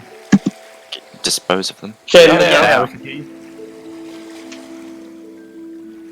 Okay, so you'll need an athletics roll to get onto the roof, and then a sneak check to stay hidden in plain sight, while Andre is stalking a lone guard.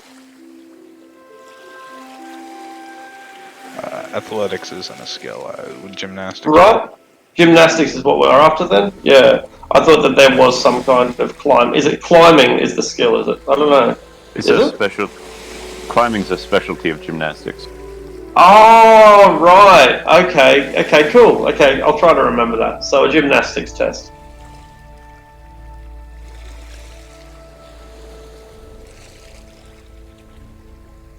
Oh, excellent. You get up there with ease. And now one final stealth roll. I've already rolled the sensor rating to see if they see you.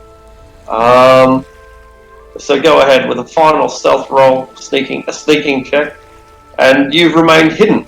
You managed to insert the back door control mechanism, satellite link into the turret, and it comes online for you, Godfather. Alright. He's going to attempt to hack it. The way this works is like the downside to running a node for a bunch of devices is that if you can manually access any one of those devices, you can hack it without the defense of the node. But if you get marks on it, you also get marks on the node. Okay. So he's going to be hacking against, I think, the devices, just device rating times 2. No worries. You have so no worries. I'll GM roll the defenses.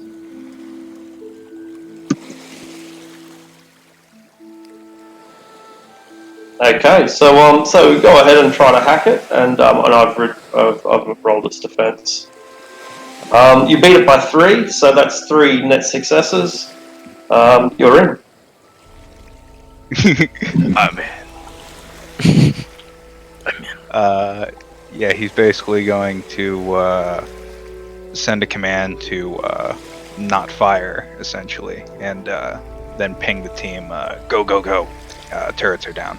Andre, feel free to take your move.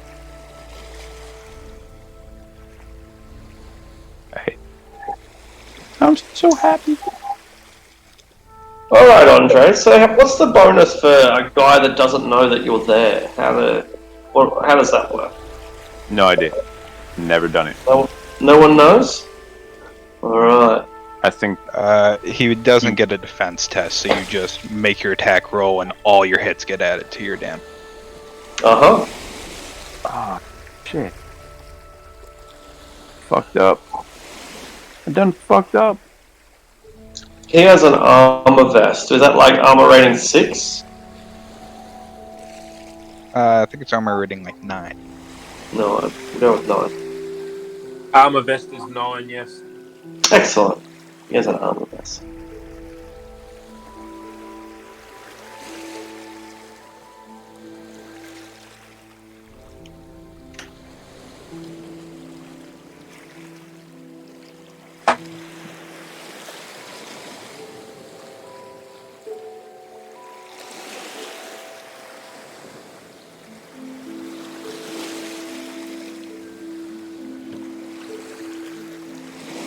Not great. Yeah, I'm gonna edge that.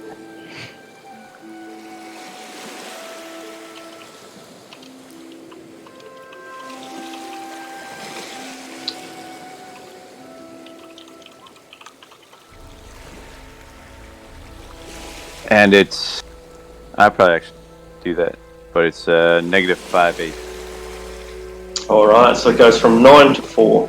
He still has 4 armor and 3 body, so I guess he'll resist with 7. Yep.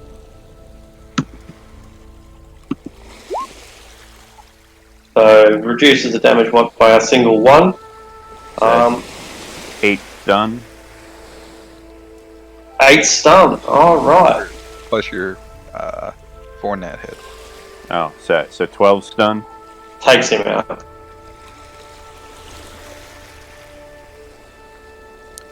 His gun falls into the ground, and the torch falls with it.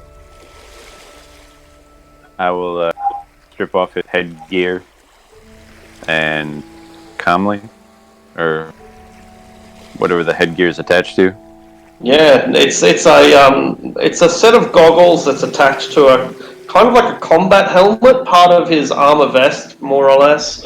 And it's not a very chunky thing, but it is relatively protective. And as soon as you put onto it, yeah, you hear a guy just whistling, just casually. Does he have any kind of restraints or anything? He has no restraints, no, but he does have a camera link within his visor, and the visor is currently showing several other camera feeds. They're just splashing around on the beach.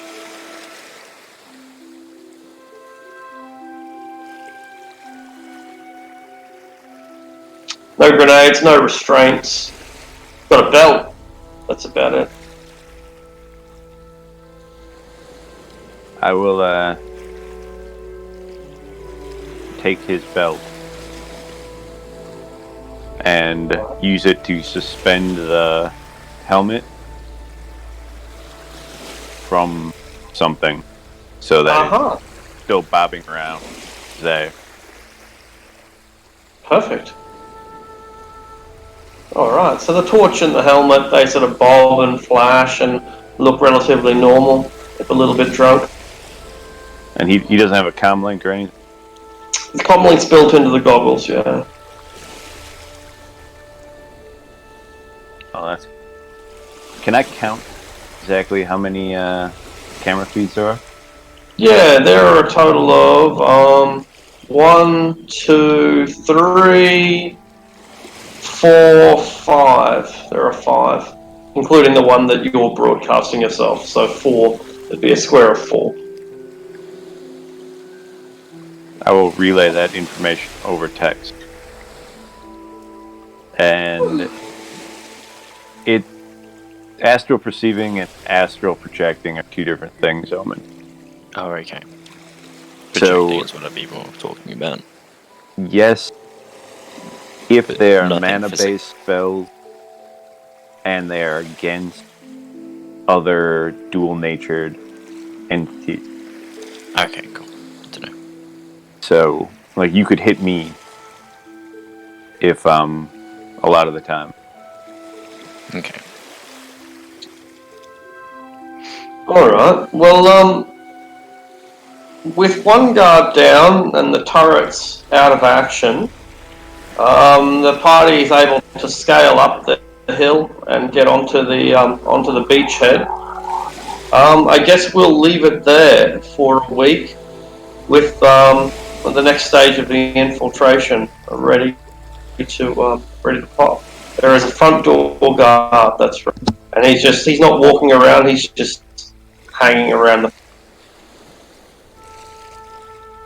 I guess everyone can say goodbye then. Thanks for recording, everyone. Carrick, and thanks for anyone who watched in the future. Okay, bye. Bye. You can I'm swear so now. mad because I was Ricochet signing off. talking for so long and I thought like people were just ignoring me, but I was probably just having sound problems the whole fucking time. It's so dumb. Yeah, that's right. Yeah. We would never ignore you.